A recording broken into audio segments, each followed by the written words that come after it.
That ominous, huh? Yep. Okay, we're starting a couple minutes late. My apologies. At 6:03 on September 13th. If you don't mind, please rise for the Pledge of Allegiance.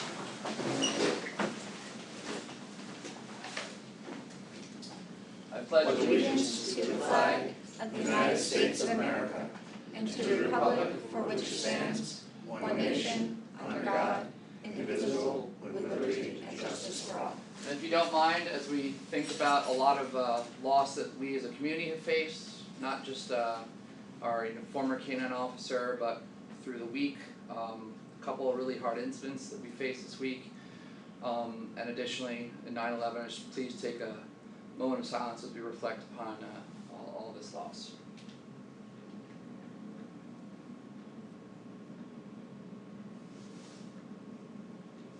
Thank you very much.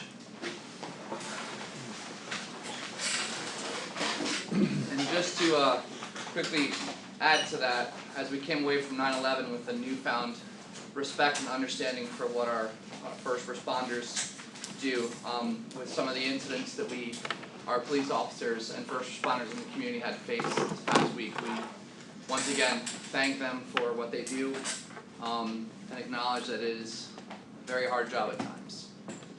So, thank you. Roll call, please. Mayor Allen, Present. Deputy Mayor Ryan. Here. Trustee Alter is absent. Trustee Decker. Here. Trustee O'Malley. Yep. Trustee Shudding. Here. Trustee Walbridge. Here. Deputy Clerk Judy Vandekar is present, and tonight we have Attorney John Tingley present. Welcome, John. Thank you. All right. A few announcements that are a little bit out of order on the from the agenda. First off, and apparently it was so important I put it twice, but we're still looking for a member for each of the zoning and planning boards. Second, Lewis Miller Museum has two upcoming events. The Emma Jean, a girl at heart, celebrating Emma Jean Cockrell's 100th birthday that she had in July. They're celebrating it on the 25th of September from 1 to 4. They're also doing a presentation on the 29th, Sarah Rudd, Woman, Wife, and a Mother at Home, which is being presented by Katie Brownell, and that's on September 29th. The Walter A. Wood Tractor and Agricultural Show is set for October 1st from 9 a.m. to 4 p.m. at Wood Park, with the parade at noon. Kevin, anything else you want to add to that? No, we're bringing back the apple pie contest, and also the new this year, which is Deb is doing, is the scarecrow contest. Ooh. So Awesome. maybe you can pass them along to the art teachers at school, maybe they can participate. I will do that.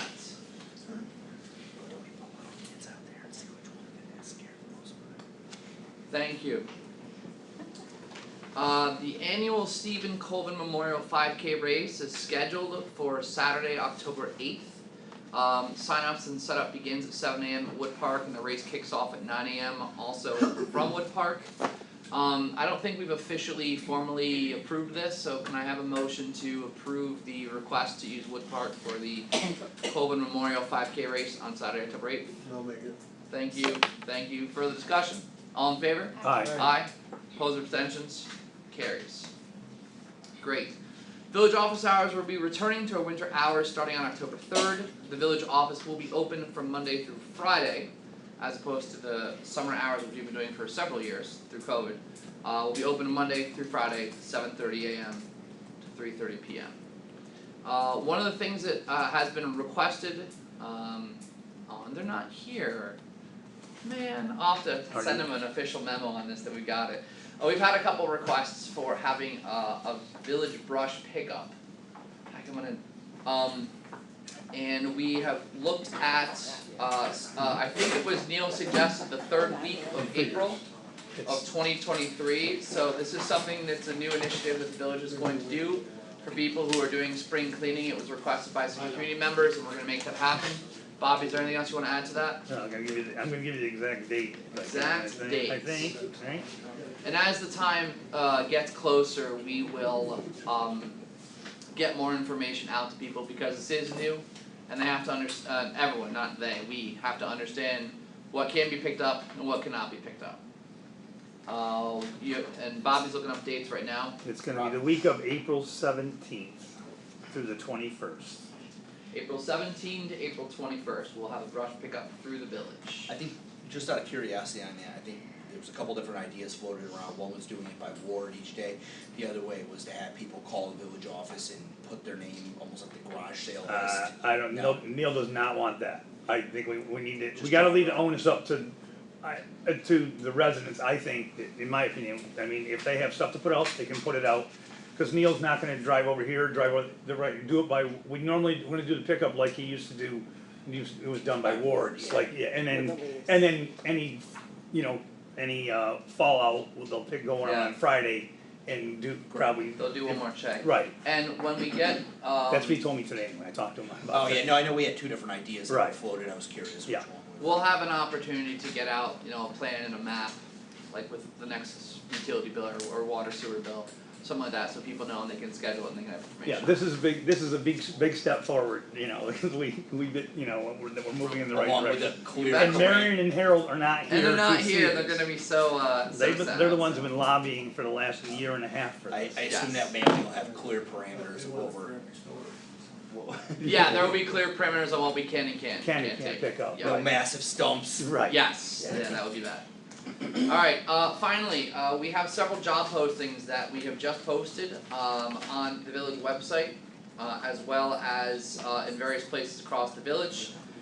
We are posting for a full-time police chief, we are posting for part-time police officers, and we are looking for full-time DPW workers, specifically a laborer, and, a motor equipment operator light. If you go to the village website right now, you will see, and again, it depends, our website's a little weird, sometimes it takes some time for it to show up. You'll see the 4 postings right here, and if you click on one, it will open up into attachment.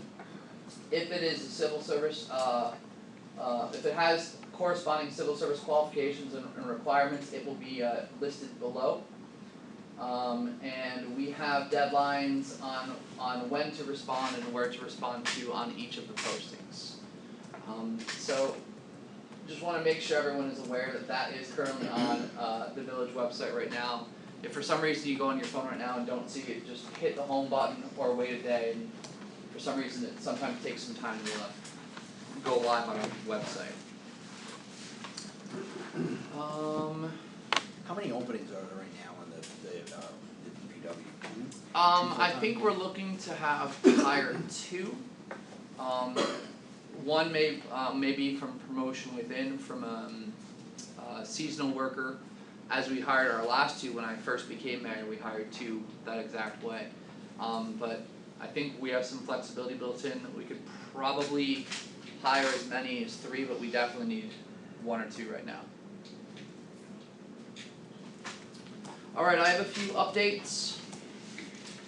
First off, there are local laws that are in development right now. These are local laws that have, the need for them has emerged through trustees, through people speaking and having questions and concerns about things. They're listed up there. Outdoor dining is 1, discharge of firearms within the village is 2, and noise ordinances is the 3rd. As we typically do with local laws, once we have gotten our final approval through our village attorney and the trustees have had a chance to comment it, we officially introduce it in a board meeting. We set a public hearing on that, typically it's the next regular meeting, but we have a little bit of discretion that way. We post it online so people can review it, and the next meeting, we'll have the public hearing, we'll take and hear any questions and comments about the local law. Once that public hearing is completed, it's the board's decision whether they want to adopt the law, table the law, trash it and restart, or make adjustments as needed, but you can't just adjust a local law that's introduced, you have to kind of start the process over again. Did I hit that right, John?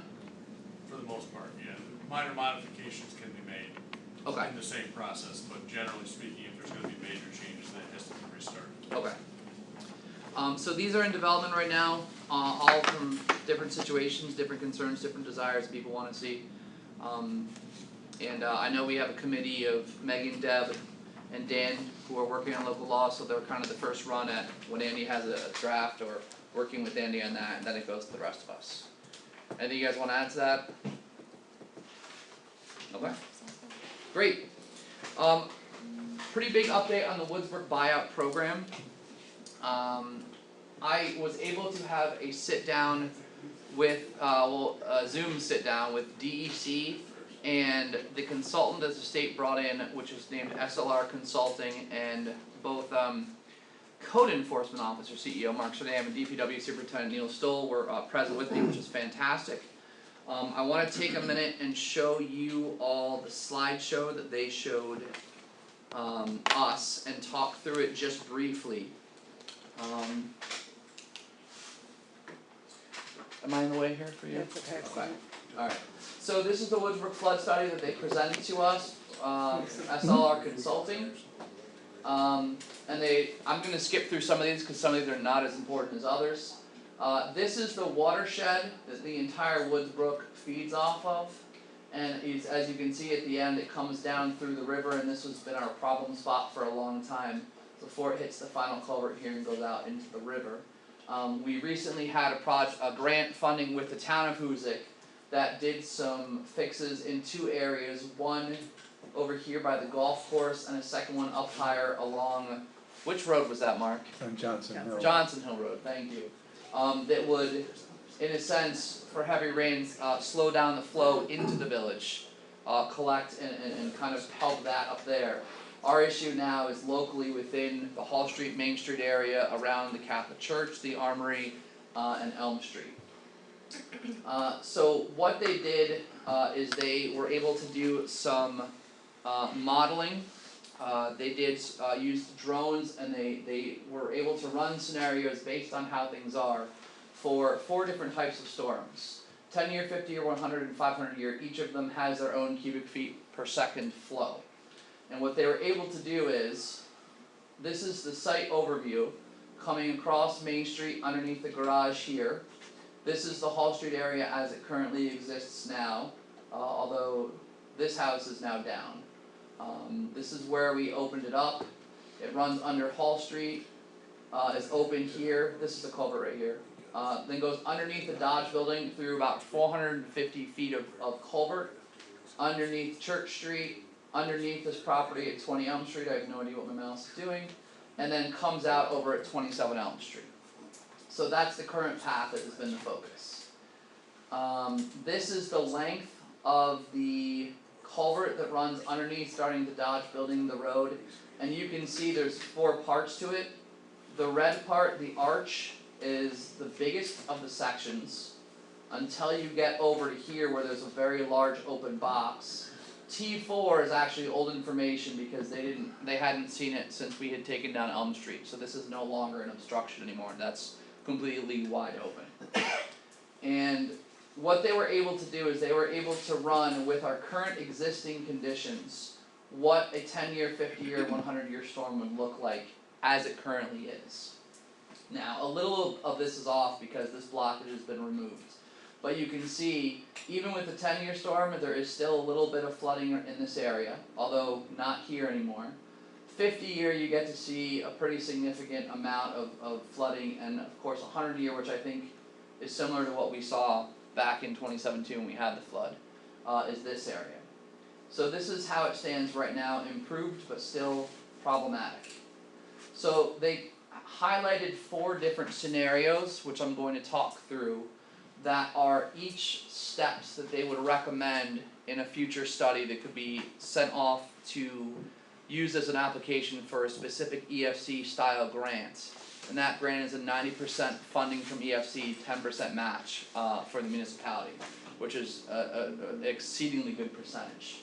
Each scenario builds off of the first one, so scenario 2 would include scenario 1, scenario 3 would include 2, 1, and so on.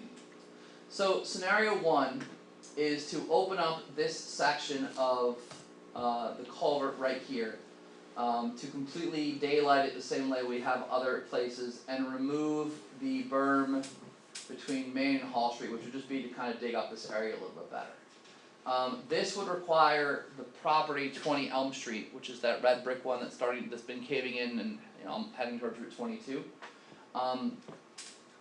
And this part right here, which is yellow, is no longer necessary because we've already opened that up. So that's sort of scenario one. If we completed scenario one, this is what the current 10-year flood looks like, and this is what it would look like after scenario one was complete. So obviously a big difference. And then if you look at the 50-year and 100-year scenario, there's still flooding that's going on. One of the big surprises that Mark and Neil and I heard, we thought that the first blockage point was the entrance into the culvert underneath the armory. It's in fact, or not the armory, underneath the Dodge building. It wasn't that, it was actually this area over here. So so scenario one would be to open this up and I think to enlarge the little culvert right here. Scenario two would include scenario one, but it would also include making Hall Street a dead end and completely opening this up so it's open like the rest of this area is.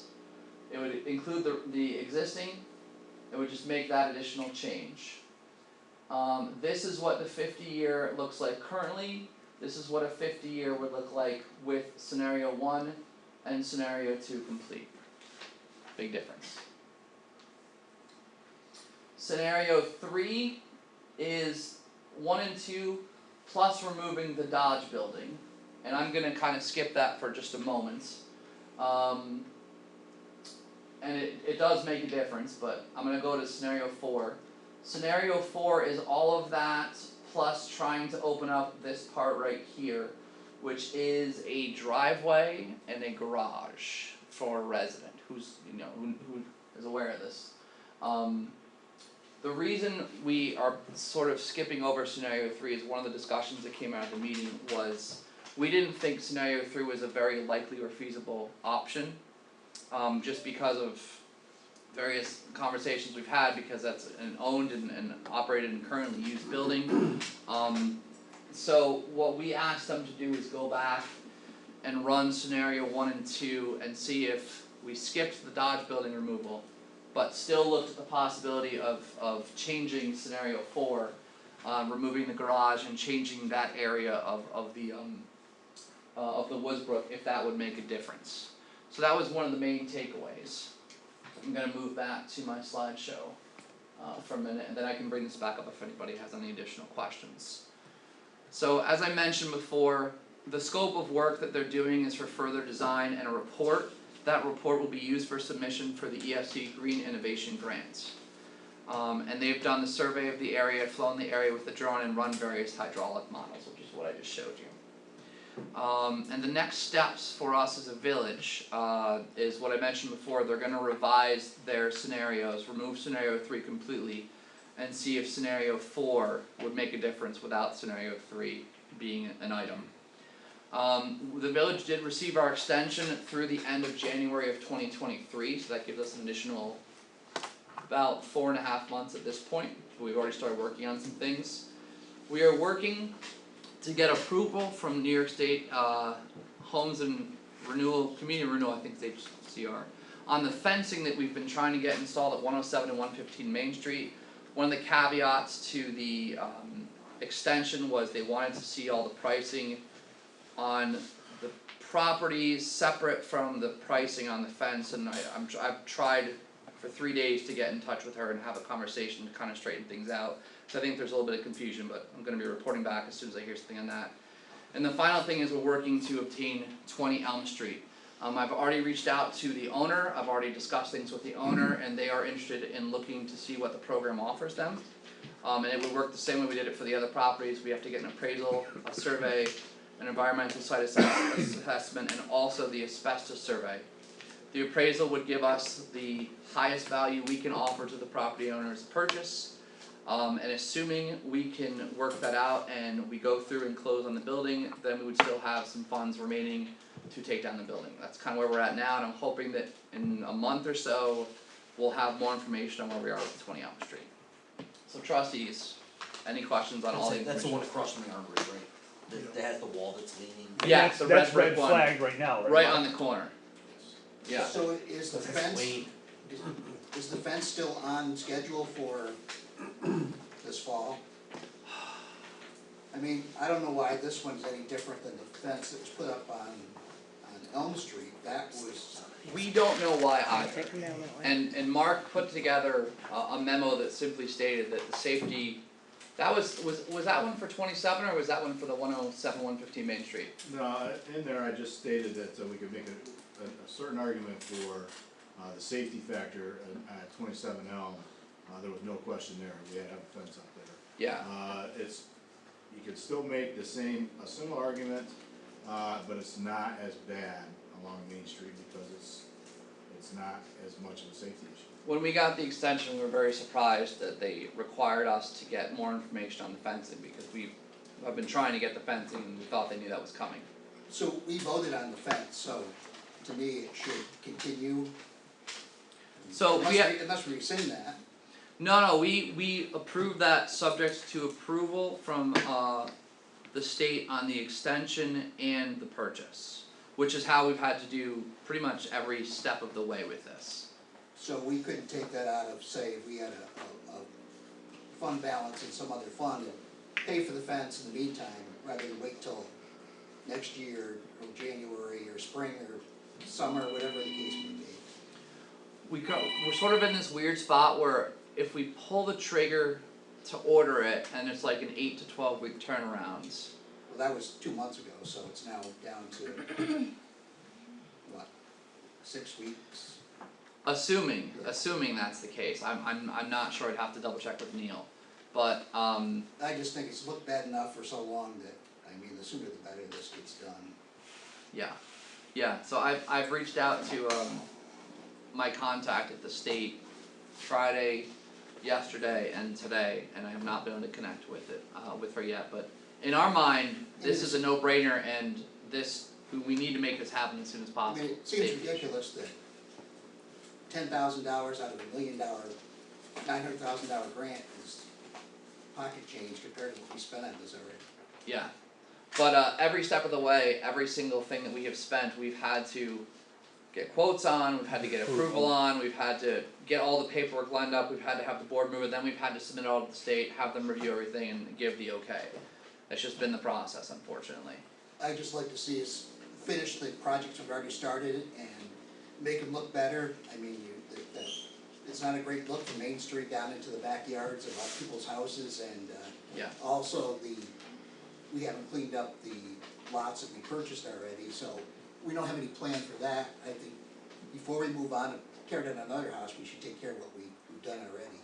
It's my hope that we can do both at the same time, and that's why I'm trying to get in touch with the state.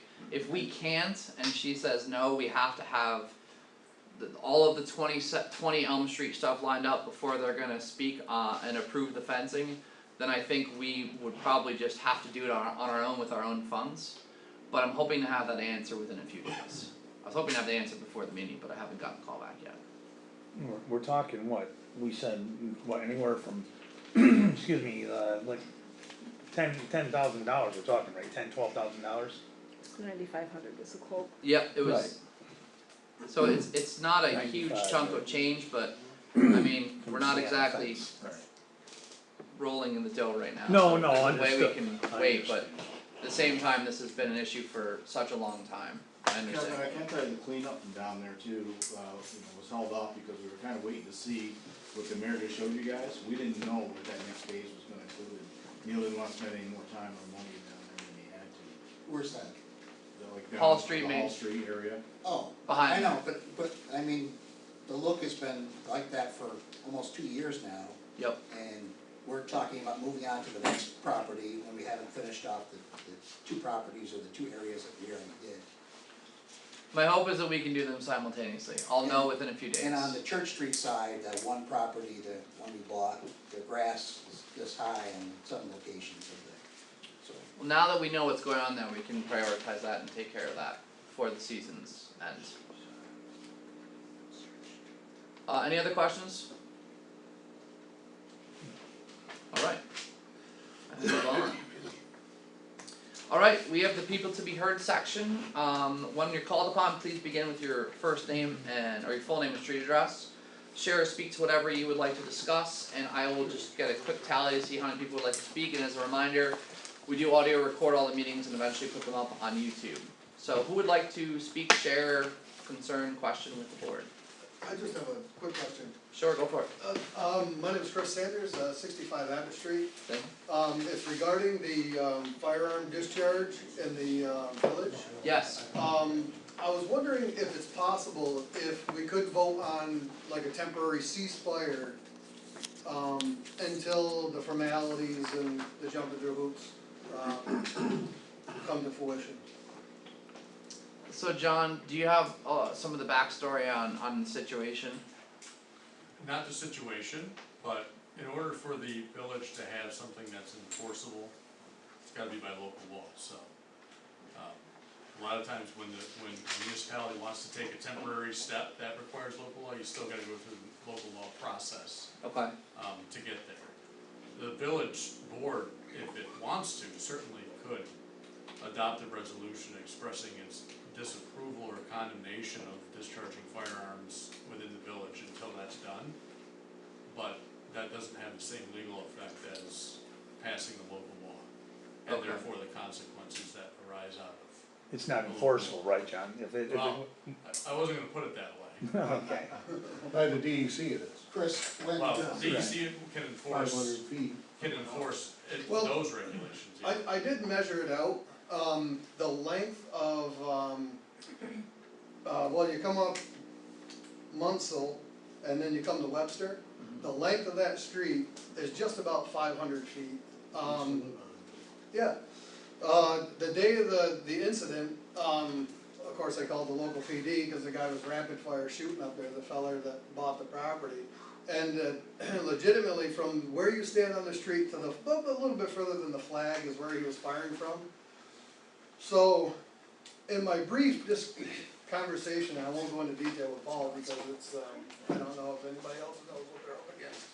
But, he didn't think it was that big of a deal, and I thought, well, it was always an unwritten rule, if you were a responsible gun owner, you went to Elk Hill, you went somewhere and fired your weapons, you didn't open fire with children in their backyards down the street. Yeah, I It's thought just- there was already a law. We thought so too, Yeah. Megan and So did I. we talked, but when people move up from East Greenbush and they see trees, they just feel like it's not a thing for them. has it happened since? It has not, Okay, that's but good. there was some, It's, we had a conversation. Okay. Yeah, and I feel like maybe he heeded my warning fairly well. Okay, it's an obvious hole in the village yeah, code, right? it's Yeah. just Oh, a absolutely. funky scenario where there's a patch of land apart further from the 500 feet required or controlled, I guess, or overseen by DEC authority I bet he- that would allow us to act. Paul, Really, the kid is just really, is there like a reckless he's just endangerment or really something? not a responsible cat, you know, and Target shooting. with the scenario, you know, when I had my altercation with them, you know, they're up there, they're drinking, I mean, I'm not against firearms, I'm not Sure. against drinking, I'm not against any of that stuff, as anybody knows me. Sounds like a fun guy to be around. Nobody needs to go into detail, but anyway. But in this, just, the way it was dealt with by the police first and foremost, you know, like pistols were involved, you know, drinking was involved, and none of that really seemed to matter, so. I let Paul know my distaste of the situation, and, he went about his day. So, that's when, you know, Megan and we talked, and we thought that it just really is not a good situation, because we neighbor that property. Yeah.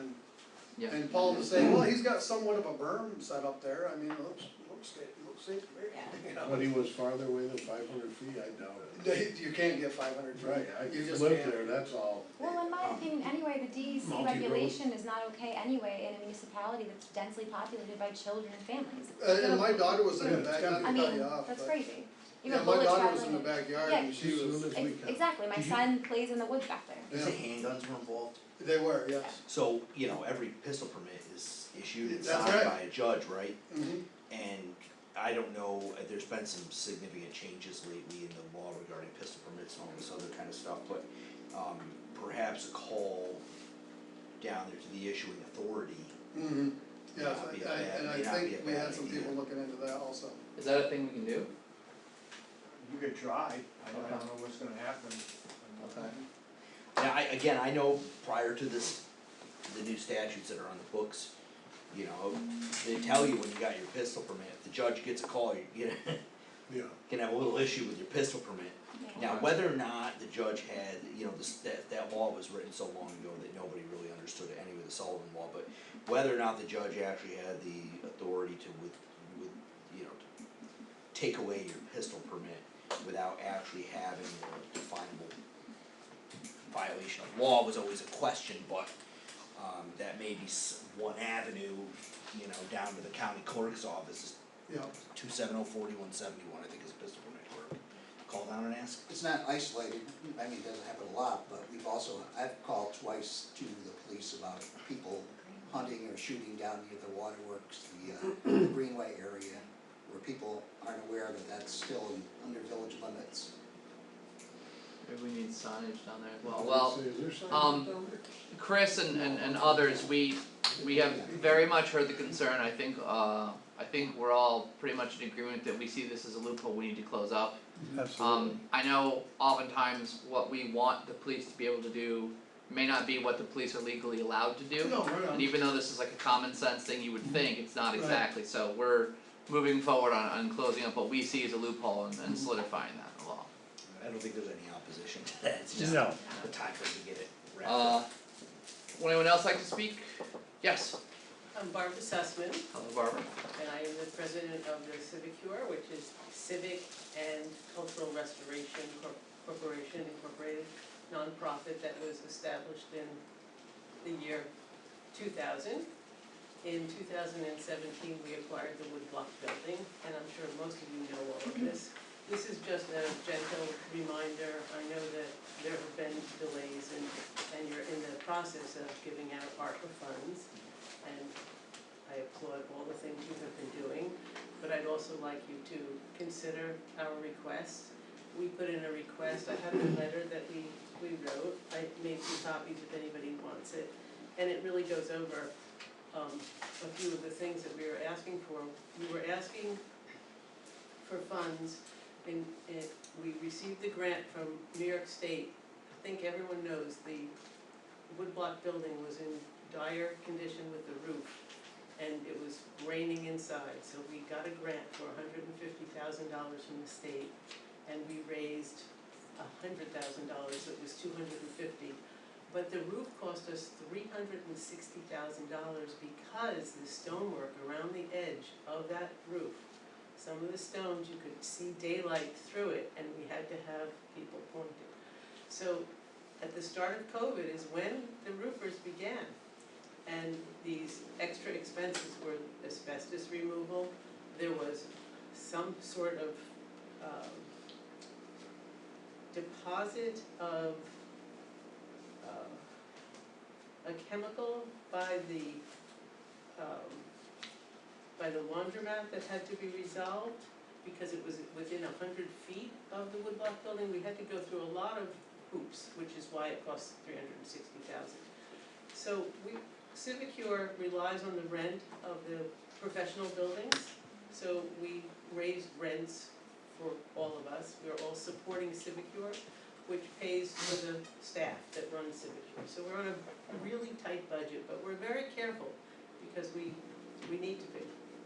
We are committed to saving this building. This building was a gift from Walter A. Wood to the community over 100 years ago. We're going to start to have meetings there. We don't have a second egress. We are extremely grateful to Edith Reynolds Foundation and the Weir Reynolds Foundation. Craig, Edith, Craig Reynolds, and the Weir Foundation, which has given us funds this past 2 years because we thought the roof project was boring for people.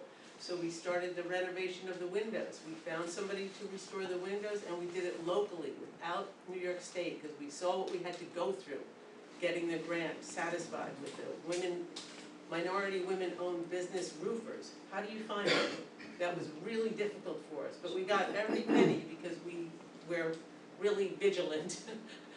we're dedicated. So we did the windows, and now we're doing the second floor windows, and we're working on the second egress. But I come to you tonight because we anticipated a problem when we hit that 360, and when COVID hit, we applied for the small business loan that they gave to nonprofits and to businesses. There were two loans, a PP loan, we didn't have payroll. Our person that works for us is an independent consultant, Jane Stokes, you might have met her. She is really our right hand, she's amazing. She ran many programs for many years at institutions, and she really is careful. This is her file. She's not here because she hurt her knee. I'm here in her place. We took out this loan, and we were hoping it would be forgiven. It's not. New York State has not forgiven these loans. We took out a loan for $38,000 because we knew our revenue from our fundraising is about $20,000 a year. That's what we get through Hoosick Blooms or our auction up at Brown's Brewery, and we knew we wouldn't have that. And we knew that this extra expense of the roof could possibly teeter us to the point of not being able to go forward with our project. And we did not want that. We know it's a long-term project, but the sooner we get people upstairs, the sooner we will have success. So we just got news that we have to start repayment of that loan. So we're asking again to please reconsider our request. I know there are lots of organizations in this town that need it, but we do feel that this group of citizens who has been our board has been really working very dedicated to shouldering the responsibility of saving a building that's for all of us. It's not our building, it's really for Walter A. Wood built it for the community. And we have an incredible asset that can hold 700 people upstairs. And unlike the Armory, it isn't a gymnasium. The Armory is a fantastic building. But this is a gathering place with gorgeous acoustics. And those windows look at the mural, it looks at downtown, it looks at the village proper. And we are working also, moving forward, we made that little gallery. We're hoping to make that handicapped accessible bathroom to the public, so that when people are in the community band, they can use a bathroom right in town without going up the stairs to the police or a meeting like this. We want it to be used by the people. It's not our project, it's all of our projects. So as a member of the community and a dedicated person who started this when I was 47, I'm now 67. I haven't yet stopped. I don't know how many hours I put in per week, but I enjoy doing it because I believe in it. It really belongs to us. So I'm just asking you to kindly reconsider the request when you get to it. We're Sure. managing, and I'm very grateful for all the donations that we've been receiving from everyone. And the good news, before I sign off, is that we have attracted outside funds, some major funds. And they want to see what the community gives us. And last year, we received, they said they weren't used to writing small checks. We got a check for $25,000 from an outside source. And they said, we'd like to know what your total budget is because we'd like to give more. Great, wonderful. But still, that's not in our hands. And I just think that the ARPA funds were for this purpose. So, are you on the committee for the ARPA? Is anybody here on that ARPA? I know that a committee was made for distributing the ARPA funds. The board is, yeah, Oh, the so board there's is a the, letter, so, yeah. I got it, What? we can pass it. Yeah, it's a hard copy, it's Thank easier you. than, I know you have PDF copies. Have we given anything out of the ARPA funds to send? No, No. not yet, No, not I yet. was I know talking you're around considering today it, about and yep, you know. and I'm I ready asked for to it show today. what we've done, what we have left when we get to that point in the meeting, so, Yeah, I just On, wanted to. on that Thank you, point, Robert. government money, as Diane Pierce said, is there's lots of free cheese in a mousetrap. So the cheese was offered and we got slammed. Some license. Yeah, not the mouse. Thank you. No, It thank wasn't you that all, we- and Alright. thank you everybody for your good work. We have an It amazing wasn't that community. we said reconsider, we just hadn't got there yet. Yeah, I know, there's been, I mean, You there's know so how I many, feel. there's so many issues, I know, Yeah. there's so much, we're all doing our best. Yeah, we're just trying to spend responsibly, but I'm on. Yeah, me too. We'll be revisiting it later in the meeting, so thank you. Okay, great, thank you. Anyone else? Thank you. Yes, sir. John Greenwood, on Ball Street. Howdy. I just come here, see if there was any grants available. 'Cause you know, I bought that house on 62 Mechanic Street, Mm-hmm. and I wanna turn it into apartments.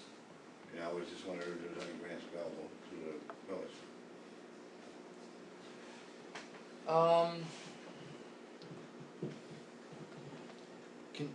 Isn't, no, never mind, We don't, No.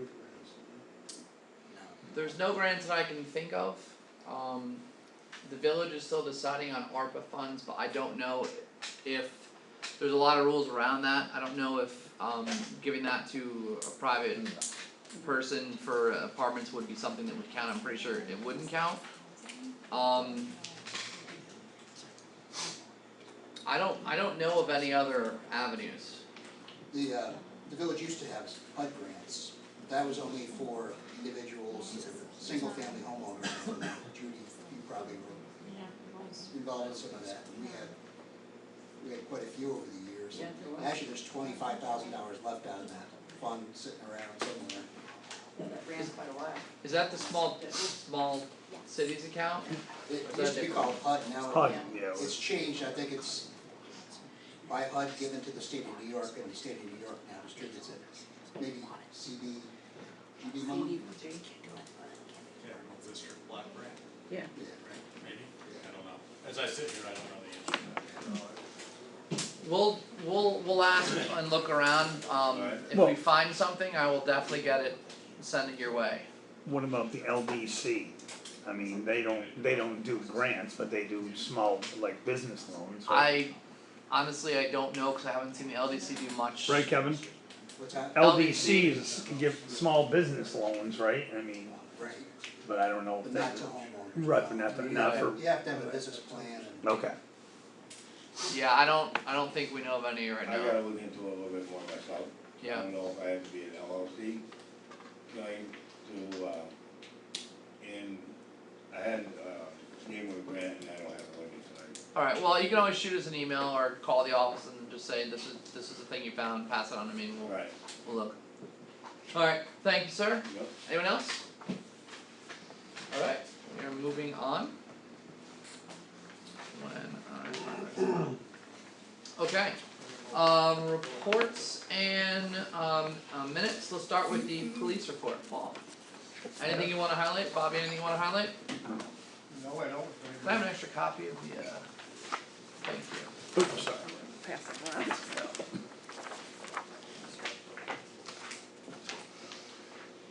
Did you need to use a dog warden for that one animal complaint? I'm sorry, what's that? Did you need to use a dog warden? I For that can't one? answer that because I don't specifically know that call, I'll have to look that up. And Bobby, supposed to get I that. have that second name, I reached out to Andy to see logistically how would a village appoint a second one, and he's still looking into that, so when he, A new one, Yeah, well, if that's the our, only one. if yeah. that's our approach, I will revise that request to Andy. Okay, cool. I guess But, you I should mean, probably that have them look into grounds. both avenues, right? Yeah, Yes. If one's not doing the job. Right, let's just keep it. unavailable, that's grounds. And you have someone else available. Right, if someone's I available. mean, Second always call. unavailable. Okay. Alright. Anything else you wanna highlight? Oh, Paul, I have one question about the 505. Is it still waiting for an appointment? Yes, we're still waiting, Barbara Fricky had to order the muffler because it's one piece, Okay, so we're still waiting for that to come in. okay. I know that was last month too, weren't we? Yeah. That's what I was wondering, okay. Yeah, I'll double check with them tomorrow. Okay.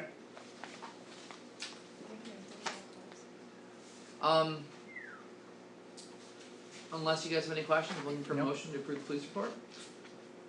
Oh, I do have one question. Yeah. The recruits, Yes. So they're doing like a shift a week with us, is that correct? And Academy. Yeah, besides the academy, Yep. right, cause I've seen them on the timesheets and I was just curious. Yep. Okay, No, So they've Paul- gone back to the academy? they are Yes. doing the Academy, different academy. different hours, and they're all able to do a shift on the weekend. I think what they do is they split up 4 hours with one and 4 hours with the other. Usually it's 8 and 8 on Sunday, Okay, if I remember right. okay. I can't remember if they each are in for 4, each are in for 8, but they're in there with Officer Hudson. Hudson, right. And they're doing ride-alongs, they're doing file maintenance, they're doing loading systems, lots of good stuff there, so.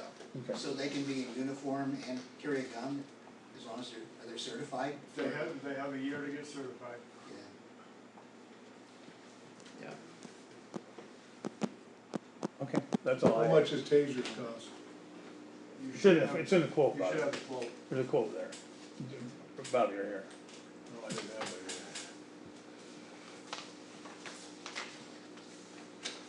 So yeah, is that something that we would have in our normal budget, or it would be extra expense? I don't know, I asked Denise and I was waiting for a response from her, she hasn't gotten back. Okay. Okay. We're looking at the possibility of a special meeting in a couple weeks for a couple different decisions, so we may be able to act by then. So you guys have that and can look through that.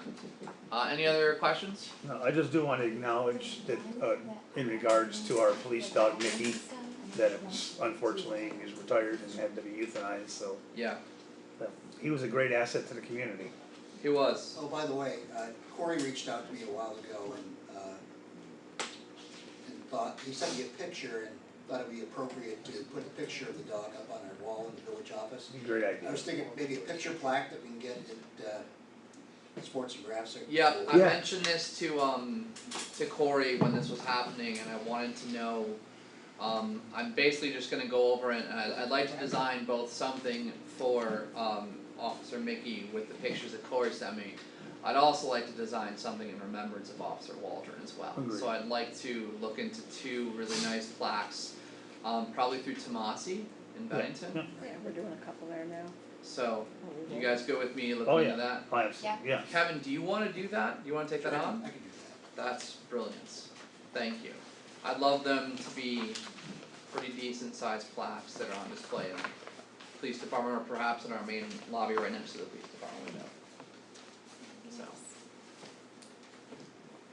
Also want to acknowledge some of the hard situations our officers have had to take on this past week, so thank them for us. I spoke to both of them and I know that there is counseling available if they need it, and I thought, the one officer told me, he could think about it for a few days and then let us know if he needed Okay. to talk to someone, so. Right. Alright. Any other, looking for motion to approve the police report? Motion? Second. Further discussion? All in favor? Aye. Opposed or abstentions? Are you gonna be here a little while? Awesome. I'm gonna come back to you. Thank you. Code enforcement report, Mark. Yeah, my report, Anything you guys wanna highlight or ask about? There's one property that I saw on the list, the sports property on Third Last 2 Street, pages. that's for sale again. It's the last 2 There was pages, no last 2 draft sheet pages. that, Oh. didn't rehab, so. well, he told me that's what he was gonna do, I had to get after him earlier this year to mow the lawn. That house has some, I think he realized it's got more than he can handle. So, I just heard the other day that it went back on the market. Mark, any motion on the John Street building? That was supposed to be in court and then court got delayed. Court got canceled, so it'll be brought up again at the end of this month. End of this month? It's the last Wednesday of the month, Okay. They're fixing that one on High Street again, that's back underway, the one on the hill. Yes. Yeah, I stopped in there the other day, it was good. Wow. Got a new roof on it, done some work, some structural work that needed to be done, and there's some plumber in there working on plumbing. Any saving 8 Troy Street, or is that too far gone? 8 Troy Street That's a is, tree there. yeah, they're, I've talked to the owner a couple times now, and they'll be moving forward, there was some some insurance issues they were trying to deal with. Last question I had, okay, so I was just wondering about the 59 Church Street, the roof. Been up on that roof too many times. We can jump to that, cause it is a new business, if you wanna jump, like, do we have any bids from anyone doing, cause we put out bids to do the repair. In the outline that I put together, today was the day that if anybody wanted to come go up on the roof, I had one company come up from Mount Roofing Camp. Barry Laporte, I showed him the roof yesterday. So, and I knew going in, I sent it out to, we had it in the paper, I sent it out to 7 different companies. I sent it to roofing companies, I heard from,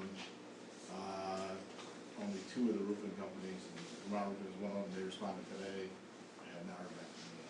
So I didn't, the type of the project, it's not really that big of a project for something to take on, it's gonna be a non-warranty project, just the nature of it, for what we're trying to do, it's a patch job. You know, it's an expensive patch job, but it's a patch job, and that parapet wall that's on the south side of that has gotten worse, so it's really important that we get that covered. Is that an EPDM roof, the rubber black? Yeah. Any other questions from Mark? Looking for a motion to approve the code enforcement report? Alright, okay, whoever that was. All in favor? Aye. Aye. Opposed or abstentions? Carries. Thank you. Treasurer report. I think you guys wanna ask about a highlight?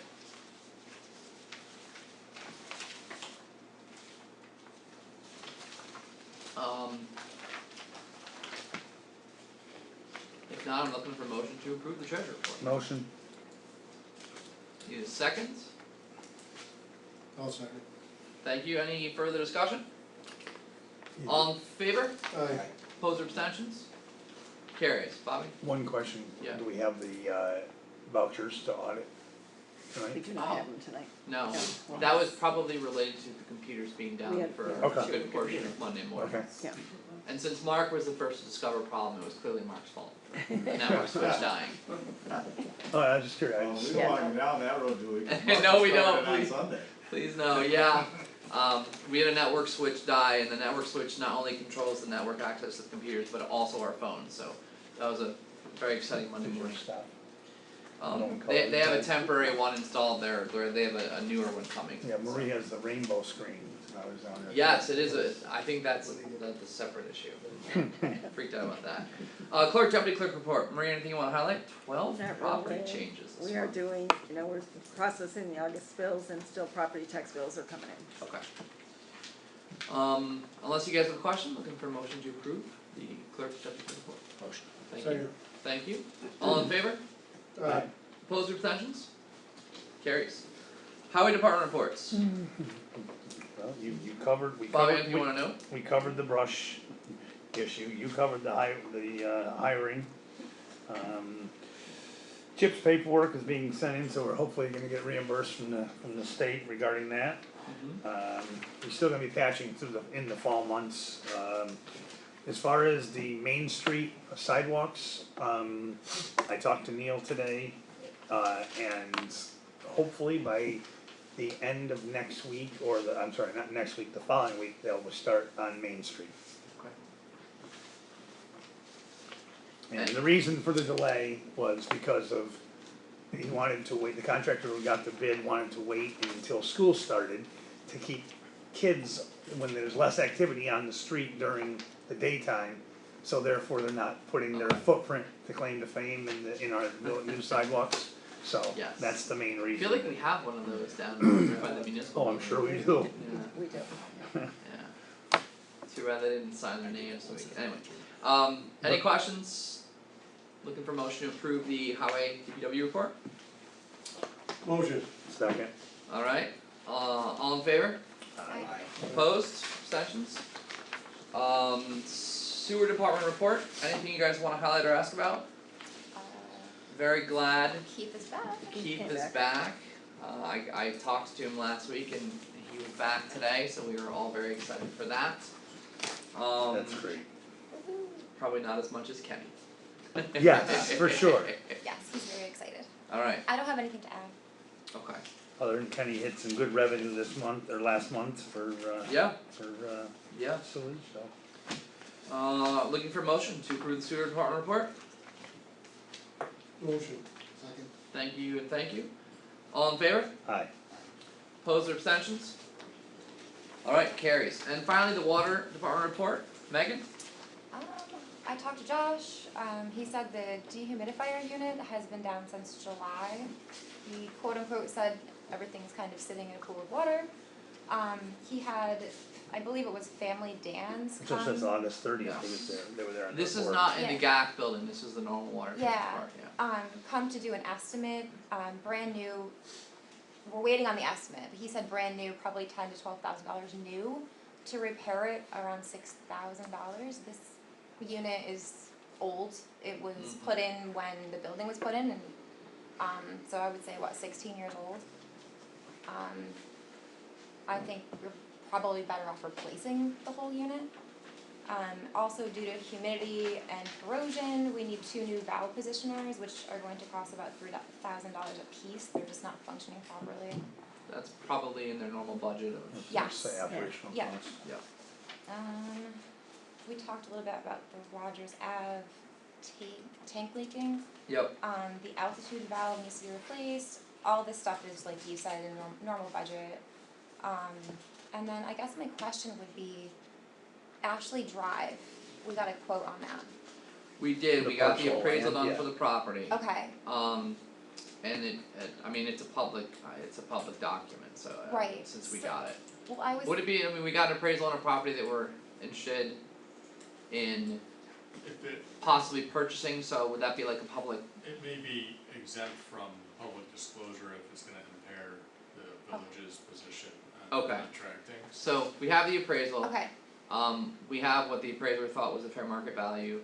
I think we need to have a discussion Yes. with Jim and Josh and probably Denise on what we should budget be stuff. doing, yeah, like should we do that, go forward with it, Yeah. or could we shut down the tank and replace things, I don't know, so we need to talk about that, I think it's an imperative thing. Yeah. It's Um, wasting a lot of potable water. And I know that there is a new one grant opportunity window just passed and we just didn't have the brain power for it right now anyway, but there's another one that just got announced federally that where New York State got a bunch. I'm trying to figure out what that one is because I just got it sent to me.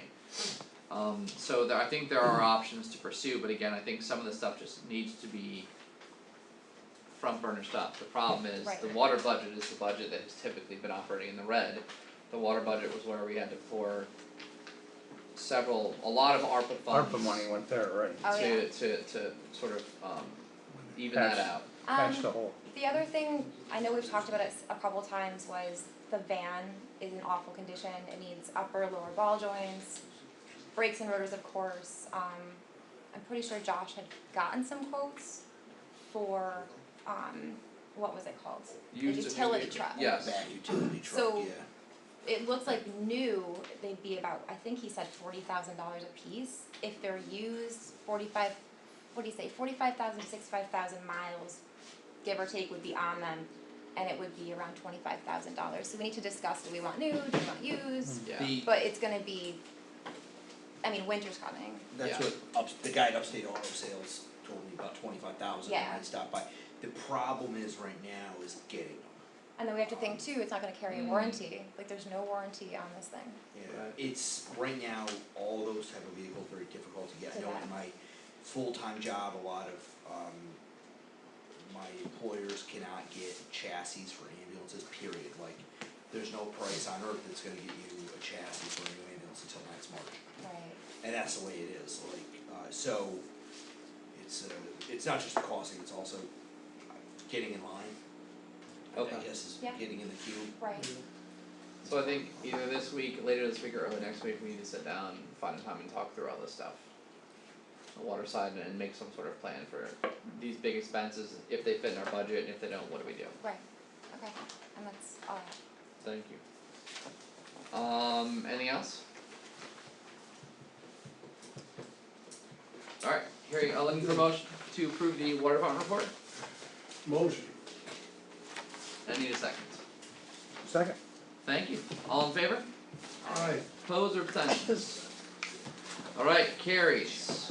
I have nothing clicking the little thing here. We have minutes for the August 9th regular meeting. Are there any changes that we need to make to them? I make the motion, we accept them as presented. Thank you, Bobby. Second it. Thank you, Dan. Further discussion? All in favor? Aye. Opposed or abstentions? None, carries.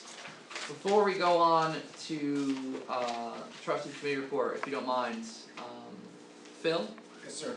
may I speak to you for a moment? Sure. We have on the agenda, obviously that Phil resigned and moved on to what I can only imagine is a great opportunity for himself and his family. And we have that motion coming up, but you were one of the first people I got to hire here as Yes, mayor sir. back in 2017. You were the first time, I was your first. Yeah, there we go. And I know that you were just a great fit and a great team member here amongst the DPW family. So we just want to thank you for your years of service here. Secretly hoping that the job doesn't work out and you come back. I'm totally Wait, kidding. two openings Totally right now. kidding. Totally kidding. But good for you. Thank you. Thank you. Thank you, Phil. Thanks, Phil. Thank you very much. It was fun and sweat was one of the big things here. Just keep working, keep doing what you do. Never mind it. You know, there's summer seasonal help that could be available this summer. So. Nah, I've been putting in somewhere between 15 to 20 hours overtime. So my nephew's just about killing me. Woo! Alright, alright. Do you guys mind if we do the formal acceptance of the letter of resignation for What happens DPW if- member Phil McMahon? What happens if we say no? Does he have to stay? I don't think it matters. Looking for motion to accept the resignation from DPW member Phil McMahon effective August 16th, 2022. Motion. Thank you. Second. Thank you. Further discussion? Thank you again. Thank you. All in favor? Aye. Opposed or abstentions? Carries. Thank you, Phil. Thanks, Anytime Phil. that, Thanks, we had Phil. some wacky projects to work on, you always sent Phil over, whether it was Christmas lights or anything to do with the community, Phil was great to, went above and beyond, You could be accepting of making that. things happen. Thanks, Phil. I tried. Thank you very much. Thanks a lot. Alright.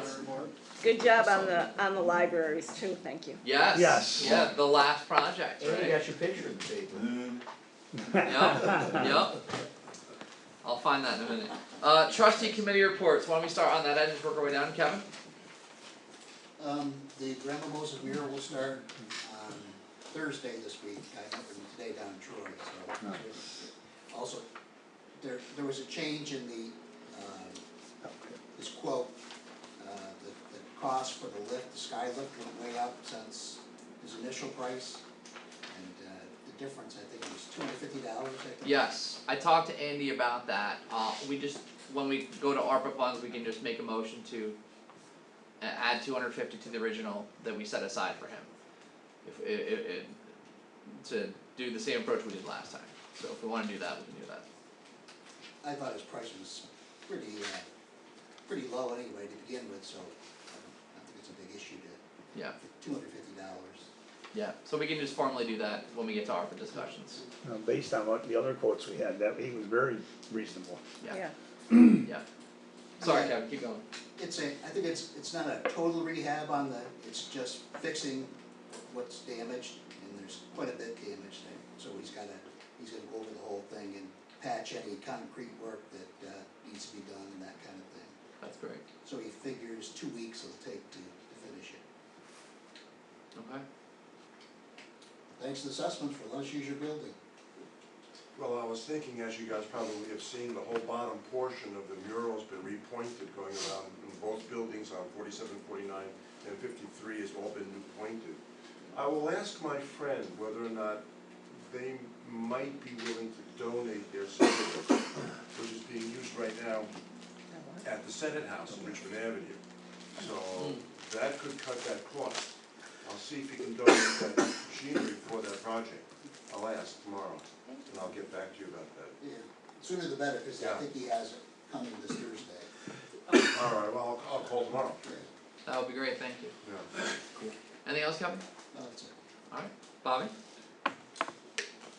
Oh, then when we get to ARPA, yeah, we'll do it when we get to ARPA. Dan? I just have something on the Greenway, so my understanding is there's a grant that was approved, the funds were approved by the state to finish the Greenway. Two separate grants, one for the north, one for the south end, so I'm speaking specifically about the south end. What stalled that out was the property lines down on that end, and what kind of a nightmare it was. So I talked to, Bill Wiley this week about it, and the long and short of it is this. As you go down to the end of the south end of the Greenway Trail, I don't know if it's east or west side, just call it the right-hand side. That land that was thought to be owned by the village is actually owned by a guy named Aaron Haynes. So I said, well, where would I locate this Aaron Haynes? And he said, well, he died in like 1870 or something like that. Great. So, what, basically, that's what their research has shown, he's quite certain of it, and so, that's the right-hand side, I'll come back to that in a second. The left-hand side is a question of where is the boundary between the town and the village? And one of the problems there was that the real detailed, accurate information regarding that property line between the town and the village burned up in the Great Municipal Building Fire of, 1979 or something like that. So that's gone. So there was some surveying, there was somebody that had a lot of surveying records in the village from in the 50s and the 60s and 70s, and they were able to ascertain pretty accurately where the property line is, and it turns out what they thought was the village is actually, it's 40 or 50 feet of it, what they thought was the village is actually the town, where that old cistern is and all that kind of stuff down there. So in order to get the funds released to finish that kayak launch and to finish that whole area down there, that all has to be straightened out. So, going back to the east side, we would need, and maybe we could take some ARPA funds, I can maybe talk to somebody, try to find out just a rough idea how much it's gonna cost. I imagine, we're gonna have to hire someone, maybe like a probate attorney or something like that to sort out who Aaron Haynes' descendants are. And then, based on the probate laws or whatever, who owns the property. Is the property currently in use at all, or No, the problem is that we had thought, and on the tax map, that was village land. It turns out it's not. no? Right, Dan, that's a common issue in a lot of municipalities, I see it all the time. So the property's vacant, and there's no use put to it at all by anybody? No, it's just riverfront property, as I understand it, on the right-hand side of between the rail bed and the edge of the water, and the best, he's fairly certain the land is owned by the descendants of Aaron Haynes. Yeah, it was never conveyed out, that original owner, yep. So is the railroad piece still owned by the railroad? I don't know the answer to that, the railroad piece apparently is, whatever it is, it's good to go as far as the grant goes. So my understanding is the railroad conveyed all of the rail bed to the village, except for the Catania property that we discussed at length. Dan, you talking about the southern end? The southern end. Yep. So, how big is the parcel in relation to the I'm not entirely sure, I just wanted to find out. So What- deep in the depths of my files here. This is a survey, I think it's actually by Wiley. Let me check the bottom corner. He did it, he did all the work and he Okay. knew what he was talking about, there was no doubt about it. So this is the survey That's- yeah, from, that's- that's the River Street Bridge. And this is the area that goes all the way down to, this is probably Waterworks Road down here, right? So the green, so that, what's that yellow jut out, is that where the boat launch is gonna be? Which area, I think so, which area are you talking about? Go to your left, Rob, Yeah, right down okay. in that whole area, that probably This that area right area. here? Yeah, Pebble Beach? That section, I'm pretty certain that's where he was Okay. talking about. Okay, And then the right-hand side of your map there, that's where a question exists between the town and the village. Now, he did bring up a good point, he goes, even hypothetically, he says, say you sit down with the town tomorrow and they say, hey, get this thing marked out, we're good to go, fill out whatever, he said, you're gonna have to hire someone to get that, because you're talking about something that has to be submitted to the Department of State, because you're talking about setting officially, finally, a municipal boundary where the town ends and where the village starts and what have you. Oh boy. The money cannot be released, the state will not, Paula Camperman knows all about this. And talking to her, the money cannot be released until that stuff is straightened out, and it won't be seen. Bill Wiley told me it can be straightened out. It's, we just need somebody on the board, which I'm happy to do it, to grab the bull by the horns and follow it all the way through. And the problem is, as he said, he goes, you've had some turnover on the board, you gotta have some continuity there, so even if, like he said to me, even if you decide you don't wanna run it, whatever, you gotta have the ability to pass this along, and somebody's gotta see it through. Paula said she would help me, Okay.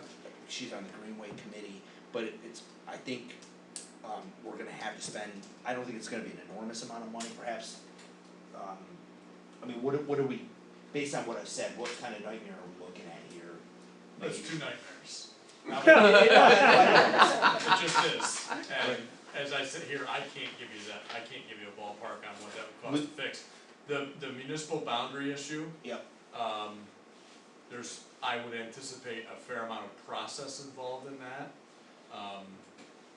And then, on the other side, that one may be, quite frankly, less of a nightmare, than it first appears. Is it, I know there's a law, like, something to do with if you maintain a property for so many years, it's. Yeah, but that, and that's why I was asking whether the property was being used or occupied in any way. The village has, my understanding is, the village has believed it's ours, has done whatever maintenance you do on a swamp, I don't know. Has maintained the property in one capacity or That is another. a highly factual question, it's called adverse possession. Okay. And I just, quite frankly, litigated a case of adverse possession on a former rail trolley line, and was successful, but it's very highly fact intensive on what was done by the reputed owner, the village here, on the property to give notice to the actual owner that the village was staking its claim to ownership, so. First, we gotta figure out who the owner is though, right, I mean, isn't that part of the issue here? So without getting too much into legal advice in the public forum. Yeah. Once someone adversely possesses real property, they're the vested owner. They don't need a judgment, they don't need a decision on that. It just exists as of the expiration of that statutory period. Currently 10 years, used to be 20 years. And there is, it's just, it just arises as a matter of law. So I could take a very simple example. If the village thought it owned a piece of property, it went in, filled it, graded it, built a building there, and then had its offices there for 10 years, and it didn't actually own the property, after 10 years, it owned the property, and it doesn't need a judgment to say that. It just does, that's how adverse possession works. Whether or not that case would be met here is a question. Is it a fact-based analysis, right? Yeah. And I assume that law is set up to prevent the tail end of Little House on the Prairie. You remember that, where the guy comes in, he says, I don't know this land, and That went like that, just now, for the end of the last episode of Little House on the Prairie, the guy just comes in, he says, I don't know if you know this, I don't know. I'm lost too, I got nothing. So, yeah, abandonment? so, What about the taxes? so, Well, and that's a question too, right? If it's not privately owned, it's gotta go back on the tax roll. This sounds like a much bigger deep Yeah. dive. I'm not sure it's a hugely deep dive. Okay. Okay, it is can be viewed as a nightmare because you're trying to find heirs, that could be quite frankly all over the world, if you're trying to buy it or trying to get an agreement or whatever. But there may be other ways. Okay. Now, a certain Hayes is dead, right? I said, that's what I said, I go, where do I find this guy? And he That said, would well, be record setting. I think he died about 1868 or something like that, so I said. So the last Gotcha. last trustee who was the Greenway kind of de facto expert, after Rick DiDonato was Brian Brian. Bushnell. Vanessa took it for a little bit and then she also moved out of the village. I have a couple boxes and I know that Brian in a heartbeat would sit down and be able to tell you what he knows and give you whatever documents he's got. I would love it if you took the bull by the horn. Yeah, I'm happy to do it, we just have to make sure we're willing to spend a little bit of money to. How much money is involved with the rest of that property? Of the As far as- Greenway, I'm not sure, that's a Denise question. Paul, I mean- too. Is it really all that important to the Greenway? Could that money be used for another part, say resurfacing the northern end, which, No, no? No, No, because they're the grant's separate. specific to the location, yeah. Yeah, it's they're two very separate specific, grants. it's gotta be done for that, and what's held up is that kayak launch and everything else that actually, Would be quite cool. I mean, it's, yeah, I think that's really nice to have for the village, I mean, I bragged to everybody, we have our own ice rink, it'd be nice if we have a kayak launch too, I guess, We have Paula set up a meeting, right, next week? tomorrow. Oh, it's tomorrow? You talking about the one that, No, I thought it was on Monday. It's a different meeting. Greenway? Ours is our Greenway, New oh, York I don't know Forward. anything about a Greenway meeting, I thought we were talking about it. Well, We have New York Forward tomorrow night at 2 if o'clock. there's a Greenway meeting on Monday, I'll make sure that you have the info on that. Okay. Alright, thank you. Megan? I think everything was highlighted with the water report. You also highlighted the local laws that are in development. I mean, I'm really looking forward to having those drafted, finalized, all that good stuff, so Yes. things further type on that. Alright, thank you. Bobby? No, mine's under the discussion for the comment streetlights, I'll later, yeah. take to that, yes. Okay. Oh, hey, that's the wrong thing. Oops. Okay, I'm sure we'll come back to that. Alright, ARPA funds. So each month I go and I update what our figures are. Our total ARPA spending is on the top. And our total remaining based on what we've spent thus far is in red. We got it in 2 rounds. The first round in June 2021 was 171,640, which we almost finished off. And then on page 2, oh no, sorry, page 2 just basically says the other half of the total. So right now, this is what we have remaining, 181. We've spent 122 on the standard allowance with the goal of offsetting the water budget. We did 7,500 for the village office computer network infrastructures, 8,500 for the gazebo improvements, 10,000 to Huzik Rising, 3,750 to the Graham Moses mural restoration, and 10,000 to the youth center. And that is what we have remaining. Bobby Decker, take it away. Well, Or any trustee, take it away. I got a letter from Mr. Monahan, or an email, and I talked to him in person, but, talking about the rescue squad, which needed some infrastructure improvements, that's a no-brainer to me. I would like to,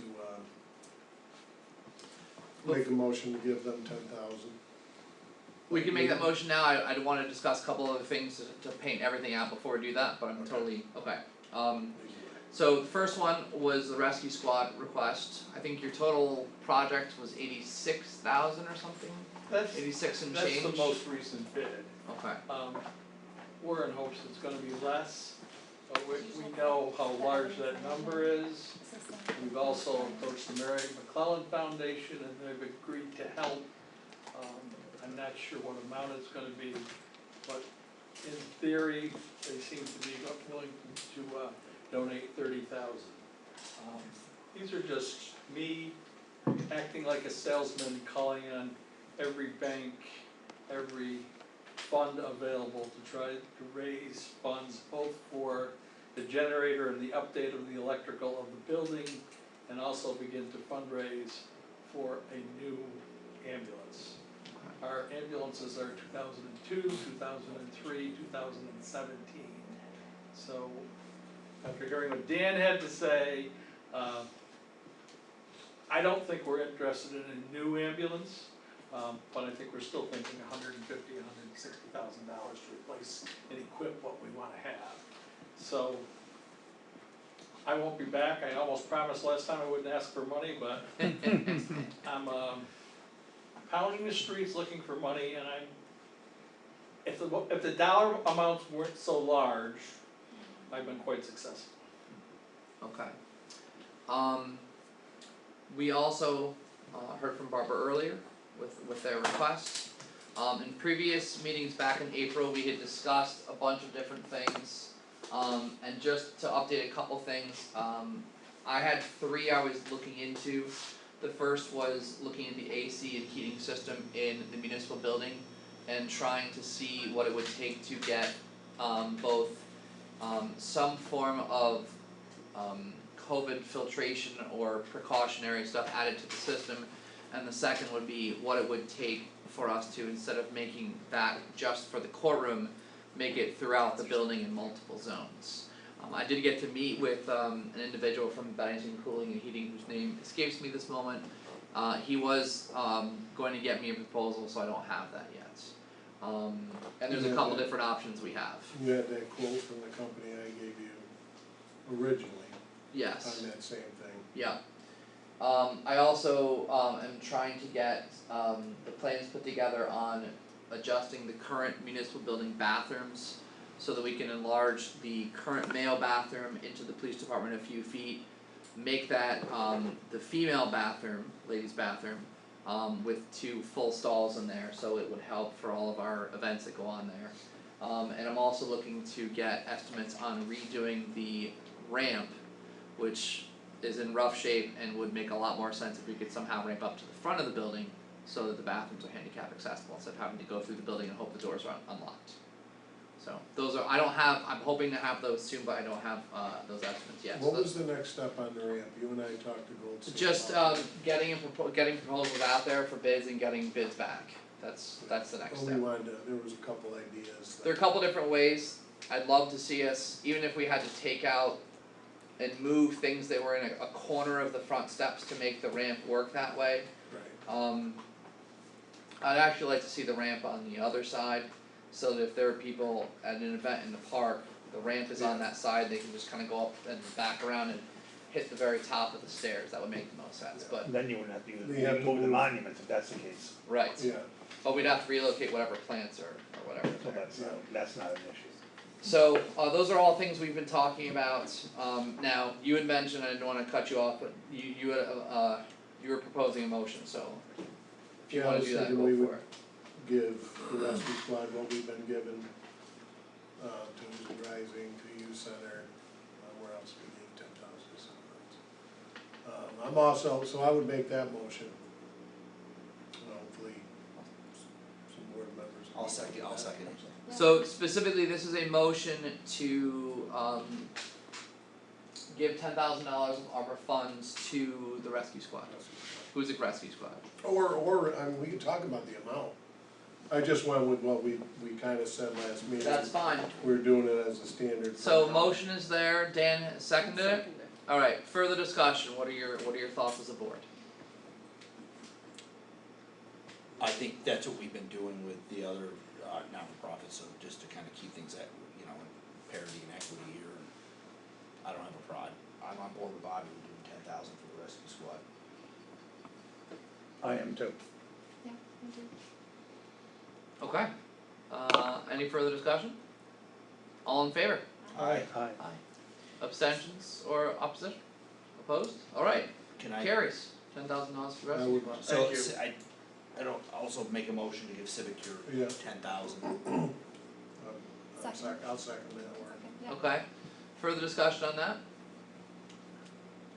Hearing none, all in favor? Aye. Opposed or abstentions? Carries.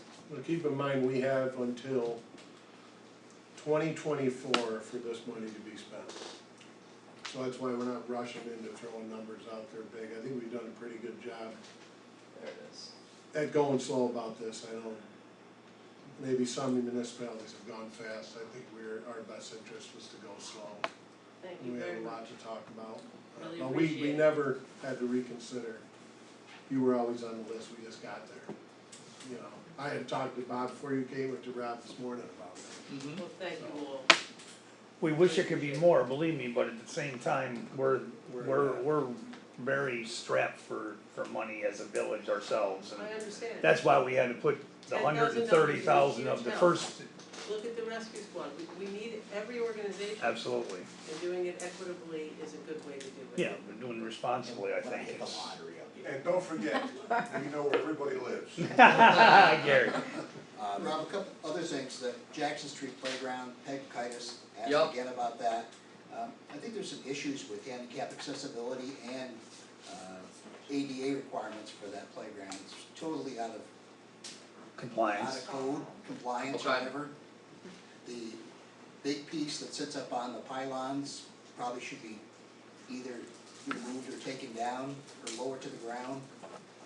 And, I think Megan and a few others looked at some other more accessible pieces of equipment at $7,000, around that figure, for new ADA compliant playground equipment. So that's something that probably wouldn't have to do until the springtime, but Okay. something to keep on the radar. Well, Kevin and Megan, as trustees who oversee parks, do you guys wanna start Yes. pooling your energy together and getting proposals ready, chatting with whoever? Can I make a comment on that? Sure can. I beat the bushes for money for that also, and ran into difficulty because the money was being handled by PEG alone. And Key Bank has told me that if I can run the money through another organization, maybe the village, I think I could find some funds for that. I do not think I can find $7,000. Over the years, we've always given something for that, and then Key Bank just changed and said they would not award either the Weir or the Reynolds because she was the individual. Okay. So my plan, if approved, is to run it through another civic organization and get the money. Well, for it. when Or to the village. when I became mayor, Peg and I had a nice conversation, and she basically said, I've been doing this with some volunteers for a while, and I'd like to be done now. So we said, okay. Okay. So yeah, we're the ones responsible. Okay. I think now PEG gives the money to the village and it's put into some account. Okay. I hadn't heard that, she asked for it yearly, but Key Bank does not want the money to go into her account and come back out, so if the money can go to the village, I can find some money over the next Denise will know that. 12 We get that money, months. she gives us. Okay. Yeah, so we can find out for sure, cause Denise would be able to put her I finger on can that. call Denise. Okay. Well, that would be great. And the other one was the Jose de Cref restoration. Yep. I don't think that was a lot of money, maybe $2,000, Wasn't like $3,000. $3,000? Yeah, that's kind of. Is it on there, Rob? before It's right there. It is. I see it, it's right there, $2,741.50, We can't let that go to garbage.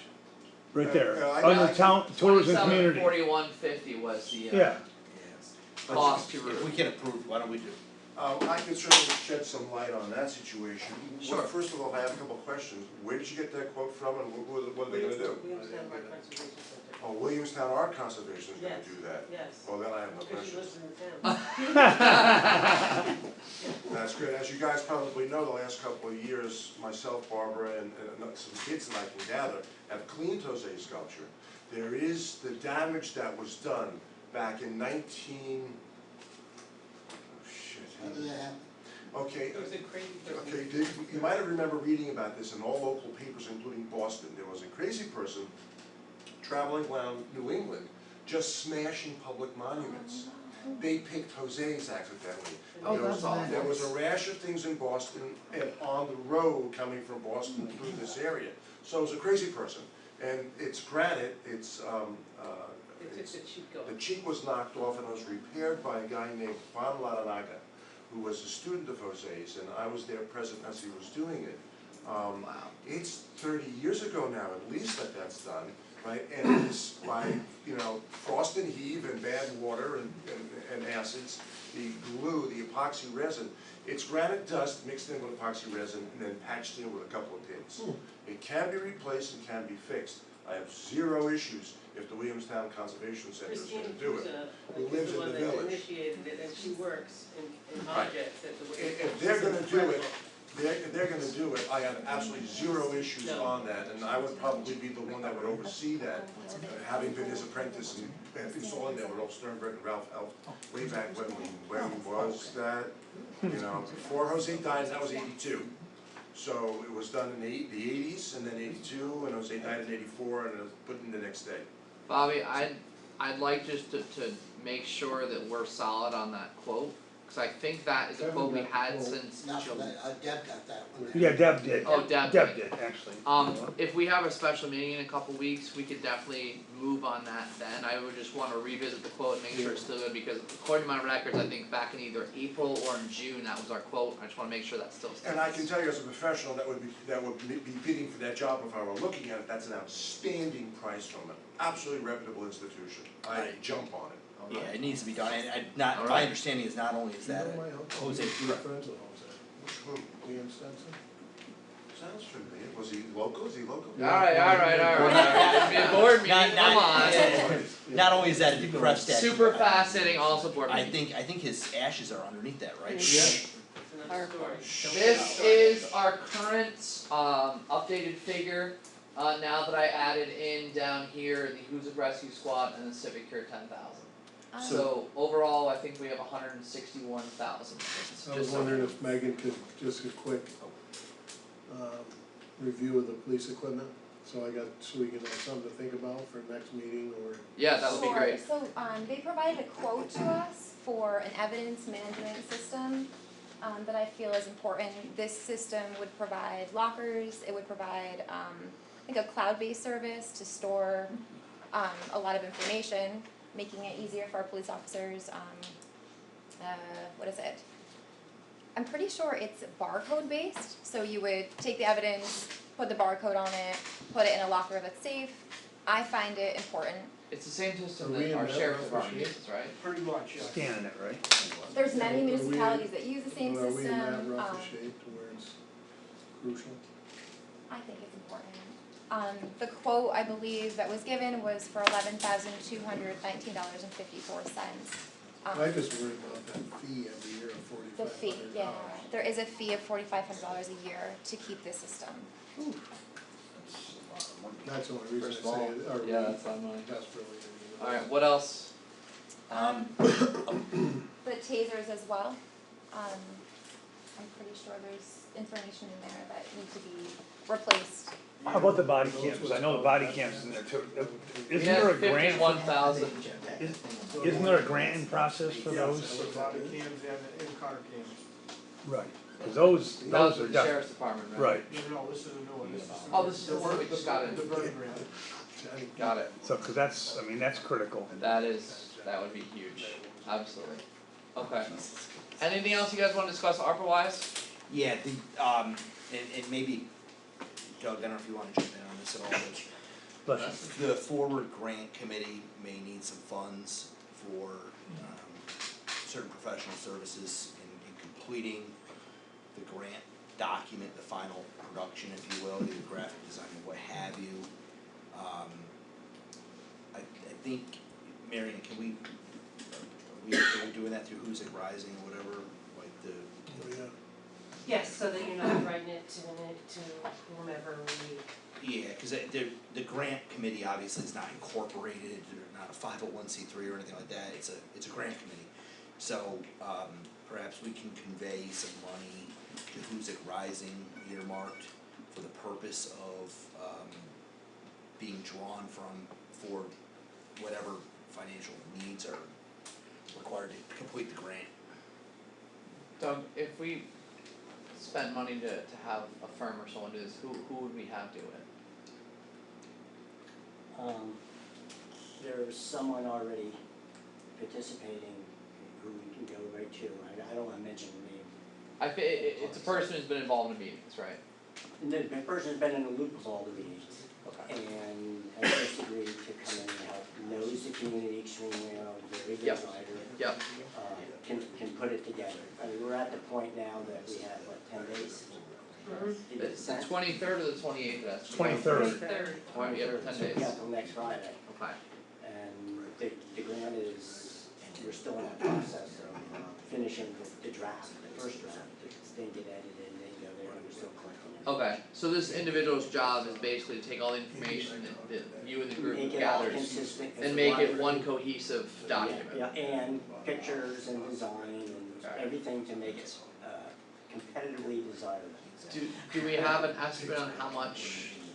I don't, Dan, do you have an estimate how much the cost is? probably a couple $1,000. So why don't, maybe. We don't need to go to any engineering firm or anything like that, this is probably $2,000-3,000. And if it's the individual I'm thinking of, this is what she They does. do, yep. Yeah.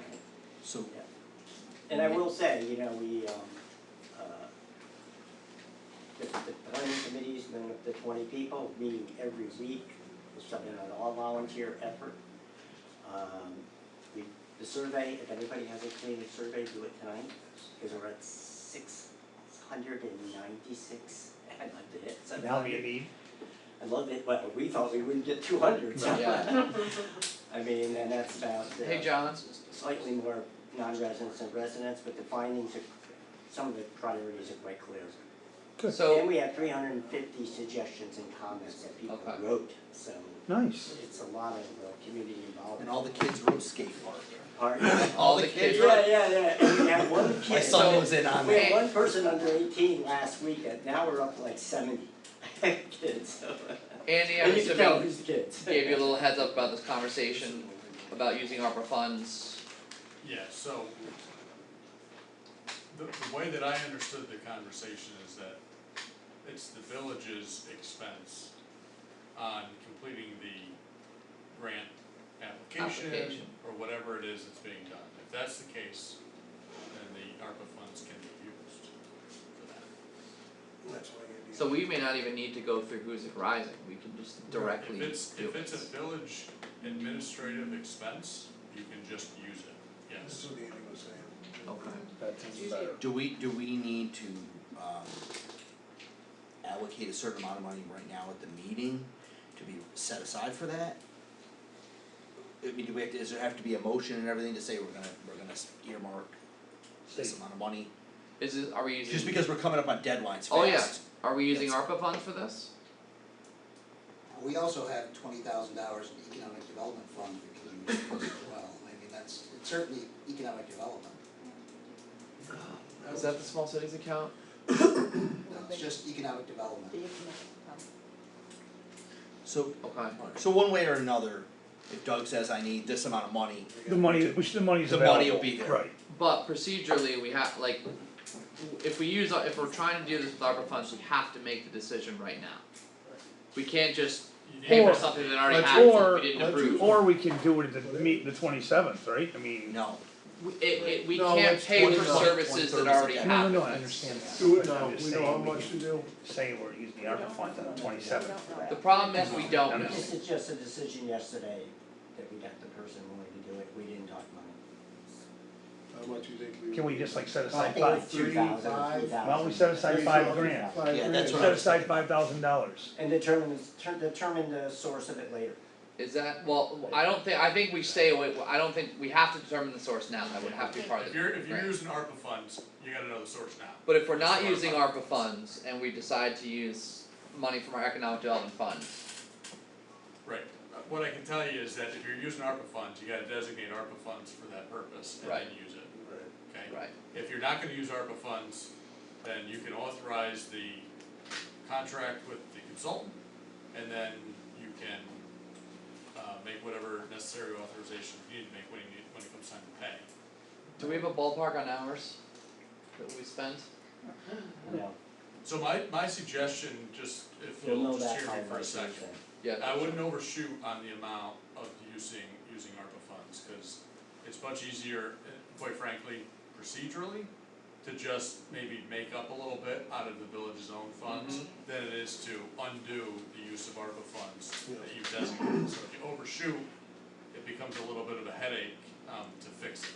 Well, that being said, I suggest that we use the economic development funds I to agree. set those monies aside for this grant, Forward New York grant, and leave the ARPA funds alone. I agree. Yeah, I agree. Cause that money's already there. Right, and that way we're not, we don't have to make any commitment tonight No that red we're gonna tape, use yeah. the ARPA money. We can just say the village will pay for it when we get a bill. That's what I would recommend. I think that's a great idea. So, John, knowing that we're not talking ARPA funds now, I don't know the terms of the grant money, also the economic development grant money. right, Oftentimes, just like, I think someone used the analogy of the cheese and the mousetrap kind of thing. Lots of free cheese. Same kind of and thing, that. right? yeah. So I'm not in a position right now to give you advice on whether that's an appropriate use of the economic development funds. I don't know the terms of that, the use of those funds. That's part of our budget though, isn't it, Kevin? Yeah, it's in our budget. It's in our budget, so Okay, it's budgeted money, Oh, it's not a grant. Okay. No, it's budgeted money. It's just from tax revenues. Yes, for economic Oh, okay. development, yes. Okay, gotcha, well then, yeah, That's a that's, no-brainer. And the grant is purely economic development. There's no Right. mousetrap. Exactly, Yeah. what Okay. better place to use it? Yes. You probably would otherwise spend it, have a firm to come in and write the whole thing Right. together, which costs a lot more money than what you have now. Sure. So what, I misunderstood, I No, no, thought that's that no problem. email No, that's was all a right. grant. Yeah. So you really don't have to do anything. so we don't really, do we have to do anything, or just make a motion that with the village will be responsible for the monies for the, any expenses for the Forward New York grant?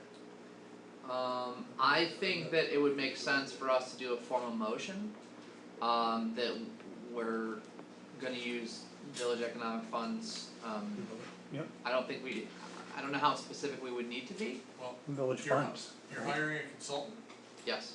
we need to hire the consultant. It's professional services, so it is exempt from at least competitive bidding, I presume, that it's exempt from your procurement policy because it's professional services. But Should be. you typically would need to authorize the hiring of And that some of consultant. the amount. What if you set up to $3,000? And you can do in an amount not to exceed, Mhm. and as long as you're not using ARPA funds, if you don't hit that number, that's fine, it just stays in your budget. You know, you Right. just don't spend it. You have a little surplus. Do you wanna put up 3,000? I like it. I think Sounds pretty but not to exceed 3,000 is a good number. You should identify as much as, you should identify the consultant as well in the motion. Yeah, Use five. I'm with Bobby and I, Use five. Decker, I say we just because we are on such a tight timeline, we don't wanna run into. Don't wanna run short and end up not, and then to reconvene in order to, Yeah, If we don't spend it, we still got it. right. $5,000. So he's saying we need Up to name a consultant, yeah, I got that. up to 5,000, is Up that to the motion you wanna 5,000, make? so we But that have didn't margin, give we have us- safe And margin. what's her full name? Can you give us the name, Doug? What do you think? I, She doesn't know we're doing this with the village board. no, Then I we mean, the we consultant can't needs to do know it that, unless. yeah, the consultant needs to know that they're being hired. oh, they know they're being hired, But not by the But- village. Yeah. But not by Typically, the you would see a village. written, I don't wanna be a wrench in the gear, but if you're hiring a consultant as a municipality, you would typically see a written Yep. proposal that outlines hourly rates. Well, that's why we're And here to for go a flat through fee, supervising. you would have somebody to hire, and you could simply say, I make a motion to authorize the mayor to execute the proposal, period, and it'd be done. So if there's an issue with that disclosure, why don't we just allocate Who's It Rising to administer that, and then Who's It Rising can submit to us how much they need?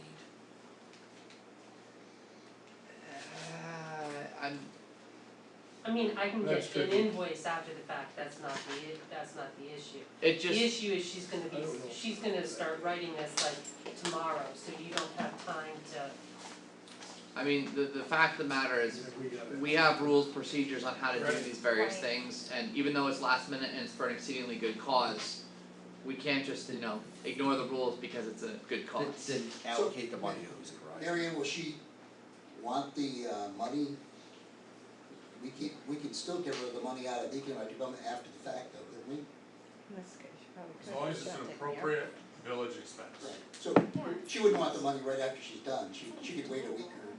Till the 27th. Yeah, you, Yeah. in other words, you One have more- an intent, but you can do it at a later date. One more thing to consider, which I think is the responsible way to go, if we can find a quorum to have an emergency meeting on like, say, Thursday evening, we can get all of our ducks in a row, get all the agreement together and know, and we can just get 4 of us together, have an emergency meeting in the municipal courtroom and move on that, the right appropriate way. And the other way would be if someone knows her and is able to get in touch with her now, she could literally send you an email now with the terms of the retention, and you could approve it tonight. We get flat fee. You could do it that way. she's, well, I don't know where she is exact minute, but Well, she then had, she I had defer her, to the emergency meeting then. her own meeting tonight. Okay, if there's a miracle, we can get her to send an email with a proposal to me in the next like 30-45 minutes, we can do it tonight, otherwise I think we just have to find a quorum for Thursday night. But I guess I'm confused, though. Why do we need to have, why can't we just say that we're gonna pay her?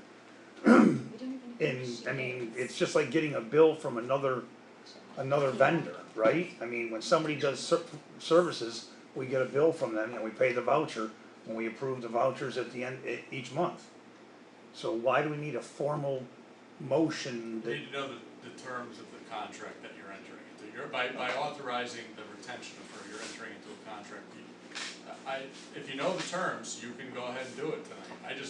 We don't. I don't know that you know the terms. We don't. What if you just allocated up to $5,000 to retain a consultant by which you will make, at another meeting, execute the contract and identify? No, we're just setting aside the money. You'll make the decision on the executing the contract and everything at a later date. So you just know it's there, that's her intention. yeah, cause. She's not gonna insist, I need a contract this Well, you week, know. I need, yeah. But we know the money's there, the We know money's, the money's the there, money's we're not going using anywhere. ARPA. Right, It's just a Right. matter of we have to follow the proper procedures for procurement. yeah, I I don't think you can do mean, that. I can be available any night this week, you know, to do it, just, we I can can be do it by available Zoom if Thursday we for a have to, quick I one. mean. I cannot. Let's hear, Dan's side of this. I would say just allocate some additional money to Who's It Rising, and then it's run out of our hands. From ARPA funds? Yeah. Yeah, but we don't wanna use the ARPA funds. Well, I mean, the reason we didn't wanna use the ARPA funds, cause of the headache of having to make a motion and all, and we could just take it out of economic development. But if it's gonna be this big of a headache, just take it, a few thousand out of the ARPA funds, send it to Who's It Rising, and, you know, Mary Ann, I'm sure you have a laundry list of beautification projects think around we're the village, trying if there's a little to- bit of money left over. We're trying to Flower make a boxes. decision, not based on what is the right approach, but we're in a time crunch, so let's make it work, and that's not the way we wanna make financial decisions. But it is when we have a deadline of the 23rd.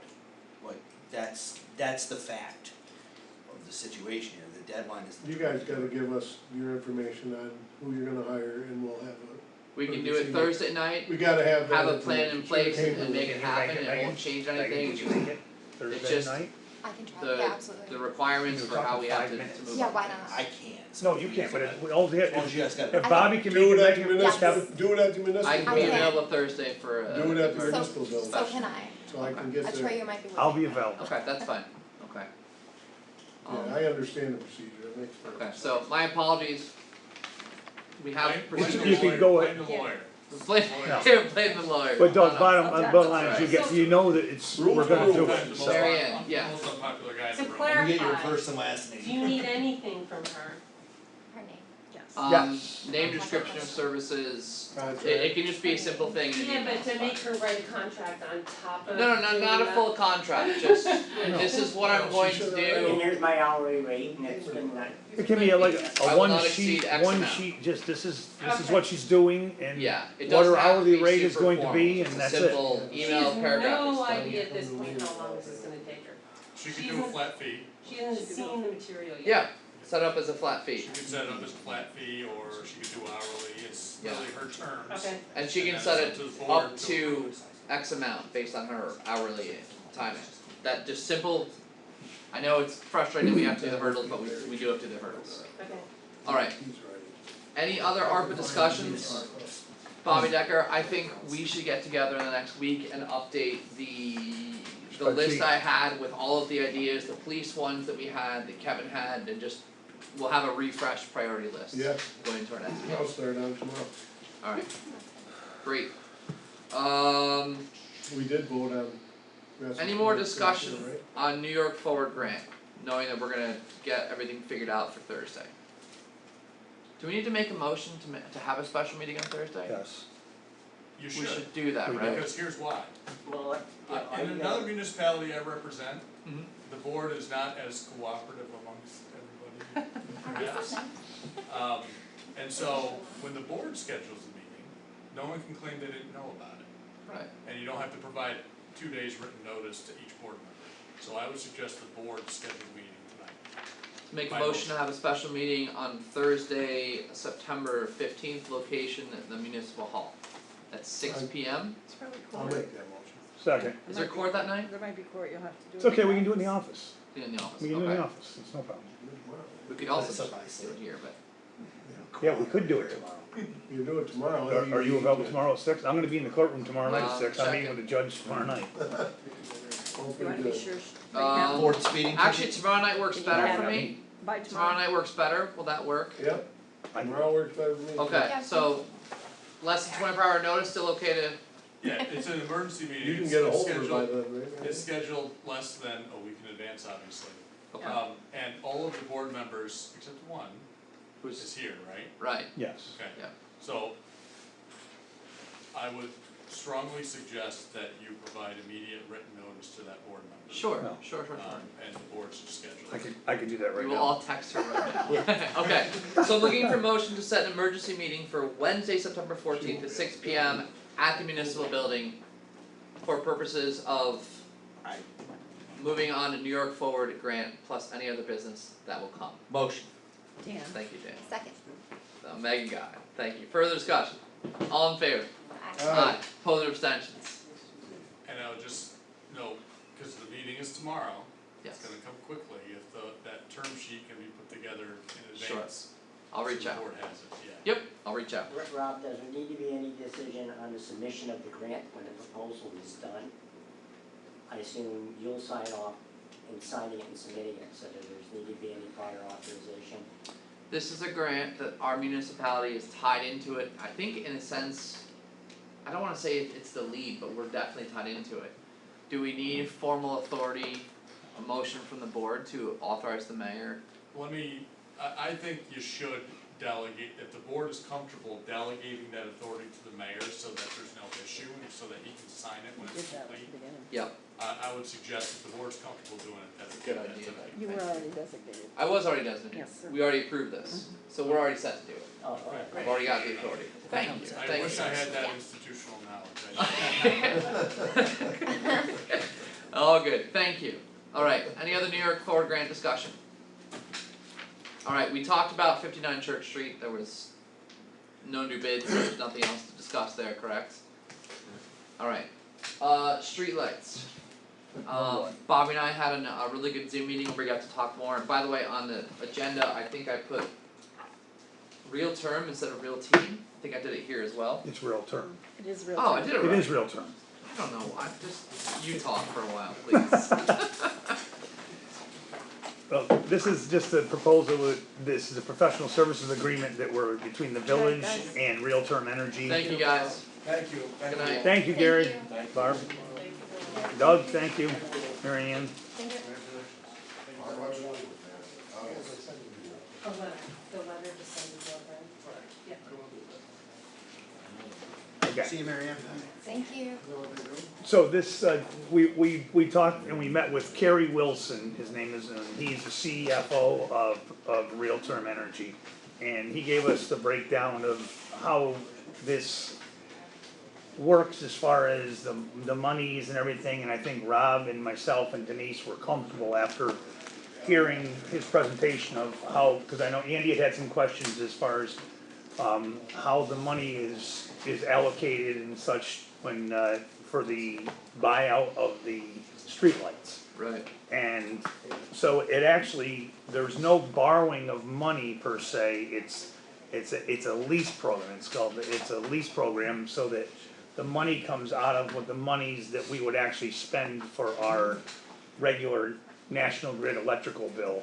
So the savings, we're not borrowing any money, the savings is coming, or the money is to pay for this is coming out of our current expenses.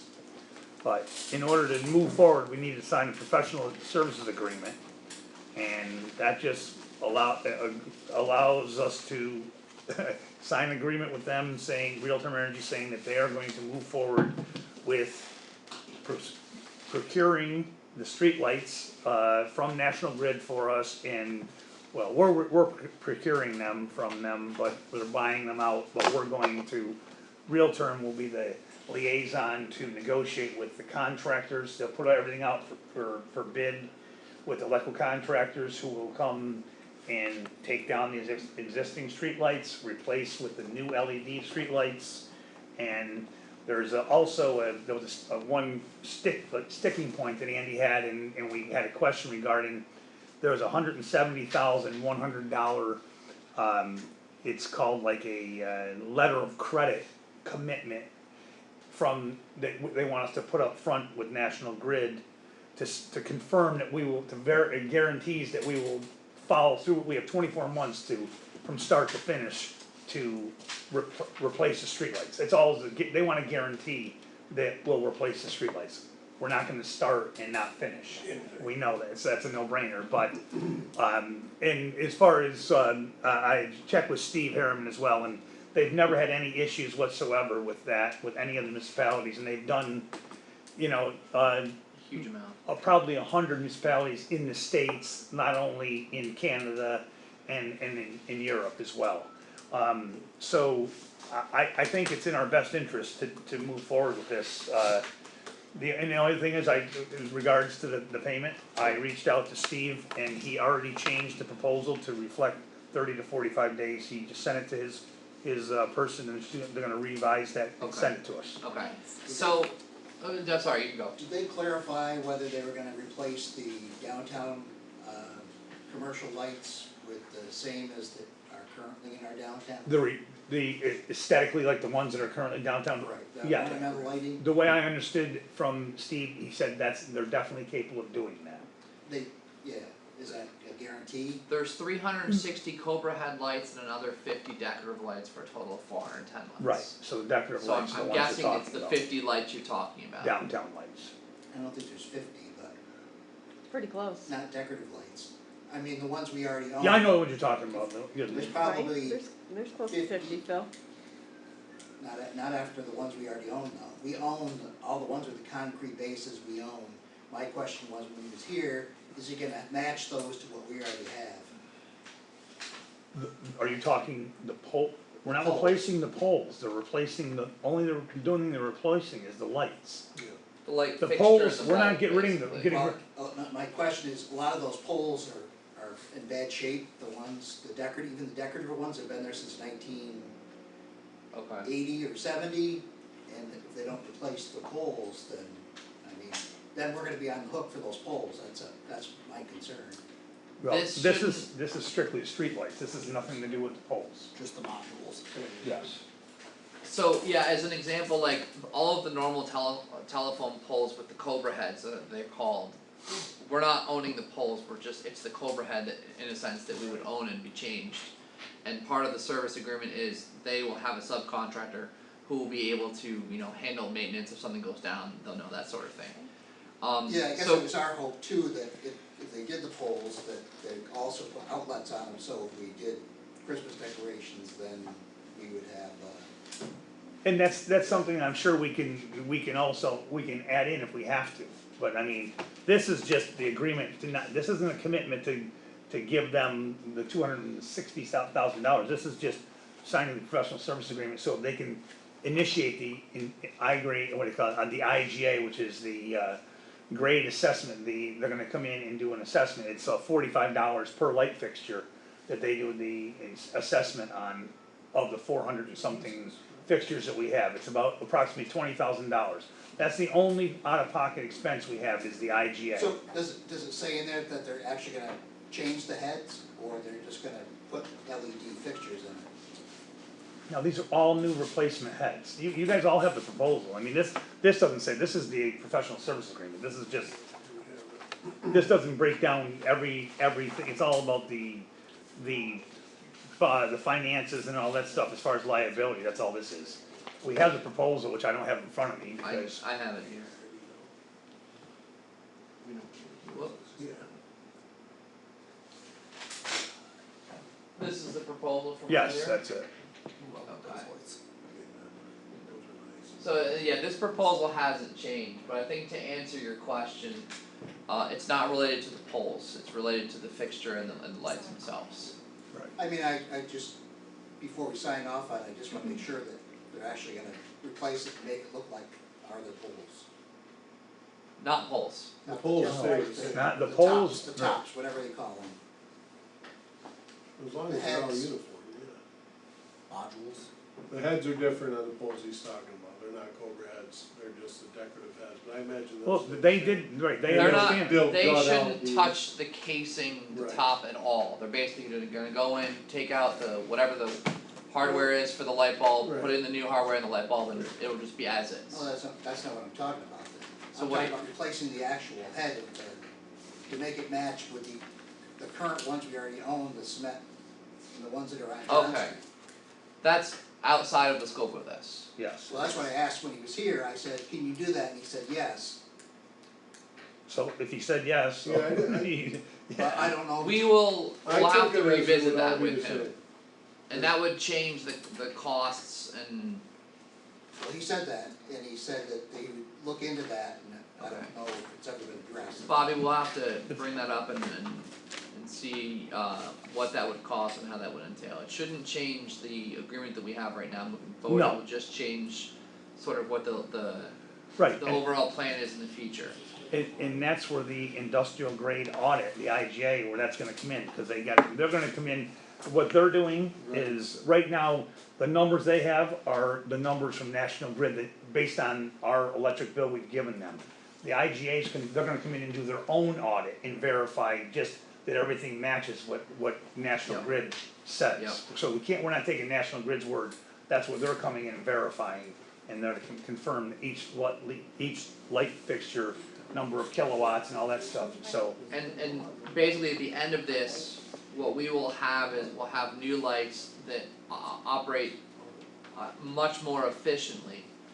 It's gonna save the village literally tens of thousands of dollars, so the program pays for itself over time with the way that it is set up.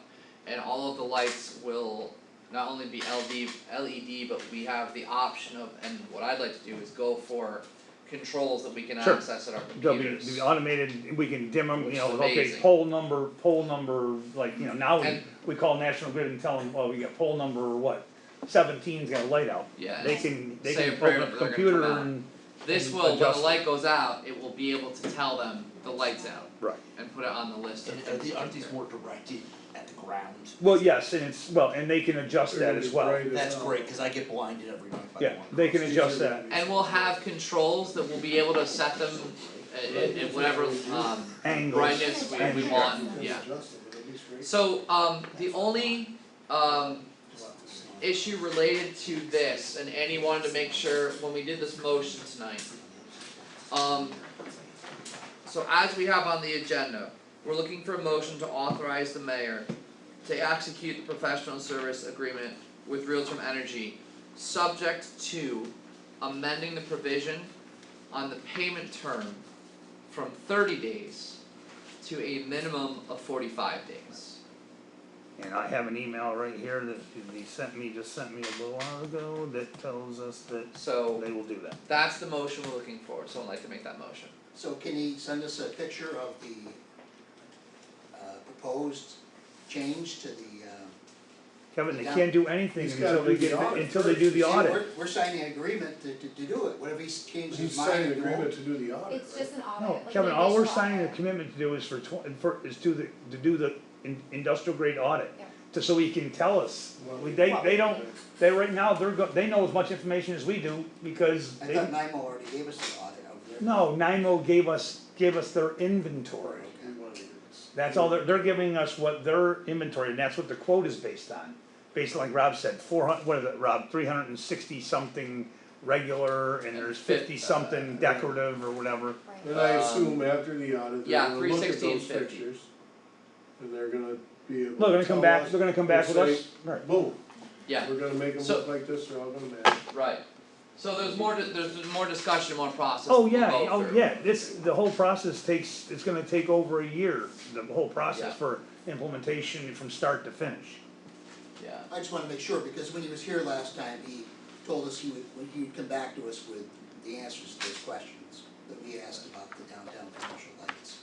And he may have, Kevin, he may have already responded back to me, but I'd have to find the email, but. For now, you want to The do gist I got. progressive. Right, for now, we don't have to do that, the big thing right now, because the problem is, the amount of the buyout from National Grid is only good until mid-November, Well, so. that's okay, since you clarified it, we can move forward and then Yeah, Right. I'm discuss just, it later. right, I'm just worried, because if once we have to do we have to sign the PSA before they can do the IGA, and once the IGA is done, then we can follow up with everything we need to follow up on as far as the fine tuning. Sounds good. okay. You need a motion. So again, do you have the motion, someone has to officially make it, but we're looking for motion to Authorize the mayor. Authorize the mayor to execute the professional service agreement with Realtim Energy, subject to amending the provision on the payment term from 30 days to a minimum of 45 days. Motion. Thank you, Megan. Second. Thank you, Bobby. Further discussion? And just so you know, in regards to the 30 to 45 days, he says, Flora, see below from Bob at Hoosick Falls, Village of Hoosick Falls, please revise a PSA to 45-day payment terms, please. Okay. So, Alright, that was at 6:28 tonight. Okay. alright. Kevin, Further Kevin. discussion? All in favor? Aye. Aye. Opposed or abstentions? Kevin, just email me your Carries. questions, Great. okay, and I'll forward it right on to him tomorrow, okay? Sounds like a no-brainer to me. Yeah, we're Thank gonna you. save approximately what, I mean, by in the 20 years, it's did gonna be a little over $1.1 million in savings. Yes. And more control and a better product, so, yeah. And I'll tell you, when we started this process initially, like 5 years ago, With SmartWatt. I was a little bit like suspect. This one makes a lot more sense to me. I'm This very is a glad for lot, that. this is a lot clearer than Yes. what the other one was very confusing. Yes. We've already done the motion, to accept letter of resignation for Phil. I'm looking for a motion to accept the letter of resignation from part-time police officer Jeff LaChapelle, effective August 30, 2022. He did mention, when he sent the email that he's taken on a full-time job in water something, I think. He took on a part-time job. Queens, I believe. Yeah, I thought it was. Oh, that's it, Town that's it, you're appointments. right, you're right. Yeah. So, I will make that motion, we accept the resignation of Jeff LaChapelle. alright, Second. any further discussion? All in favor? Aye. Aye, Aye. abstentions? Or opposed, okay, alright, approved. You forgot recusal. Well, I was doing I kinda figured you'd go with abstentions. Is there a recusal? Yes. Thank you, Nick. Alright, please note for the record, there's one recusal. Yeah. Alright, is there anything else the board would like to bring up? Hearing none, I'm looking for motion to enter executive session to discuss personnel matters and to receive legal advice from counsel with no business to be conducted at the conclusion of executive session. I will make that motion. Second. All in favor? Aye. Aye, opposed or abstentions? Carries, we are going into executive session at 8:10 PM.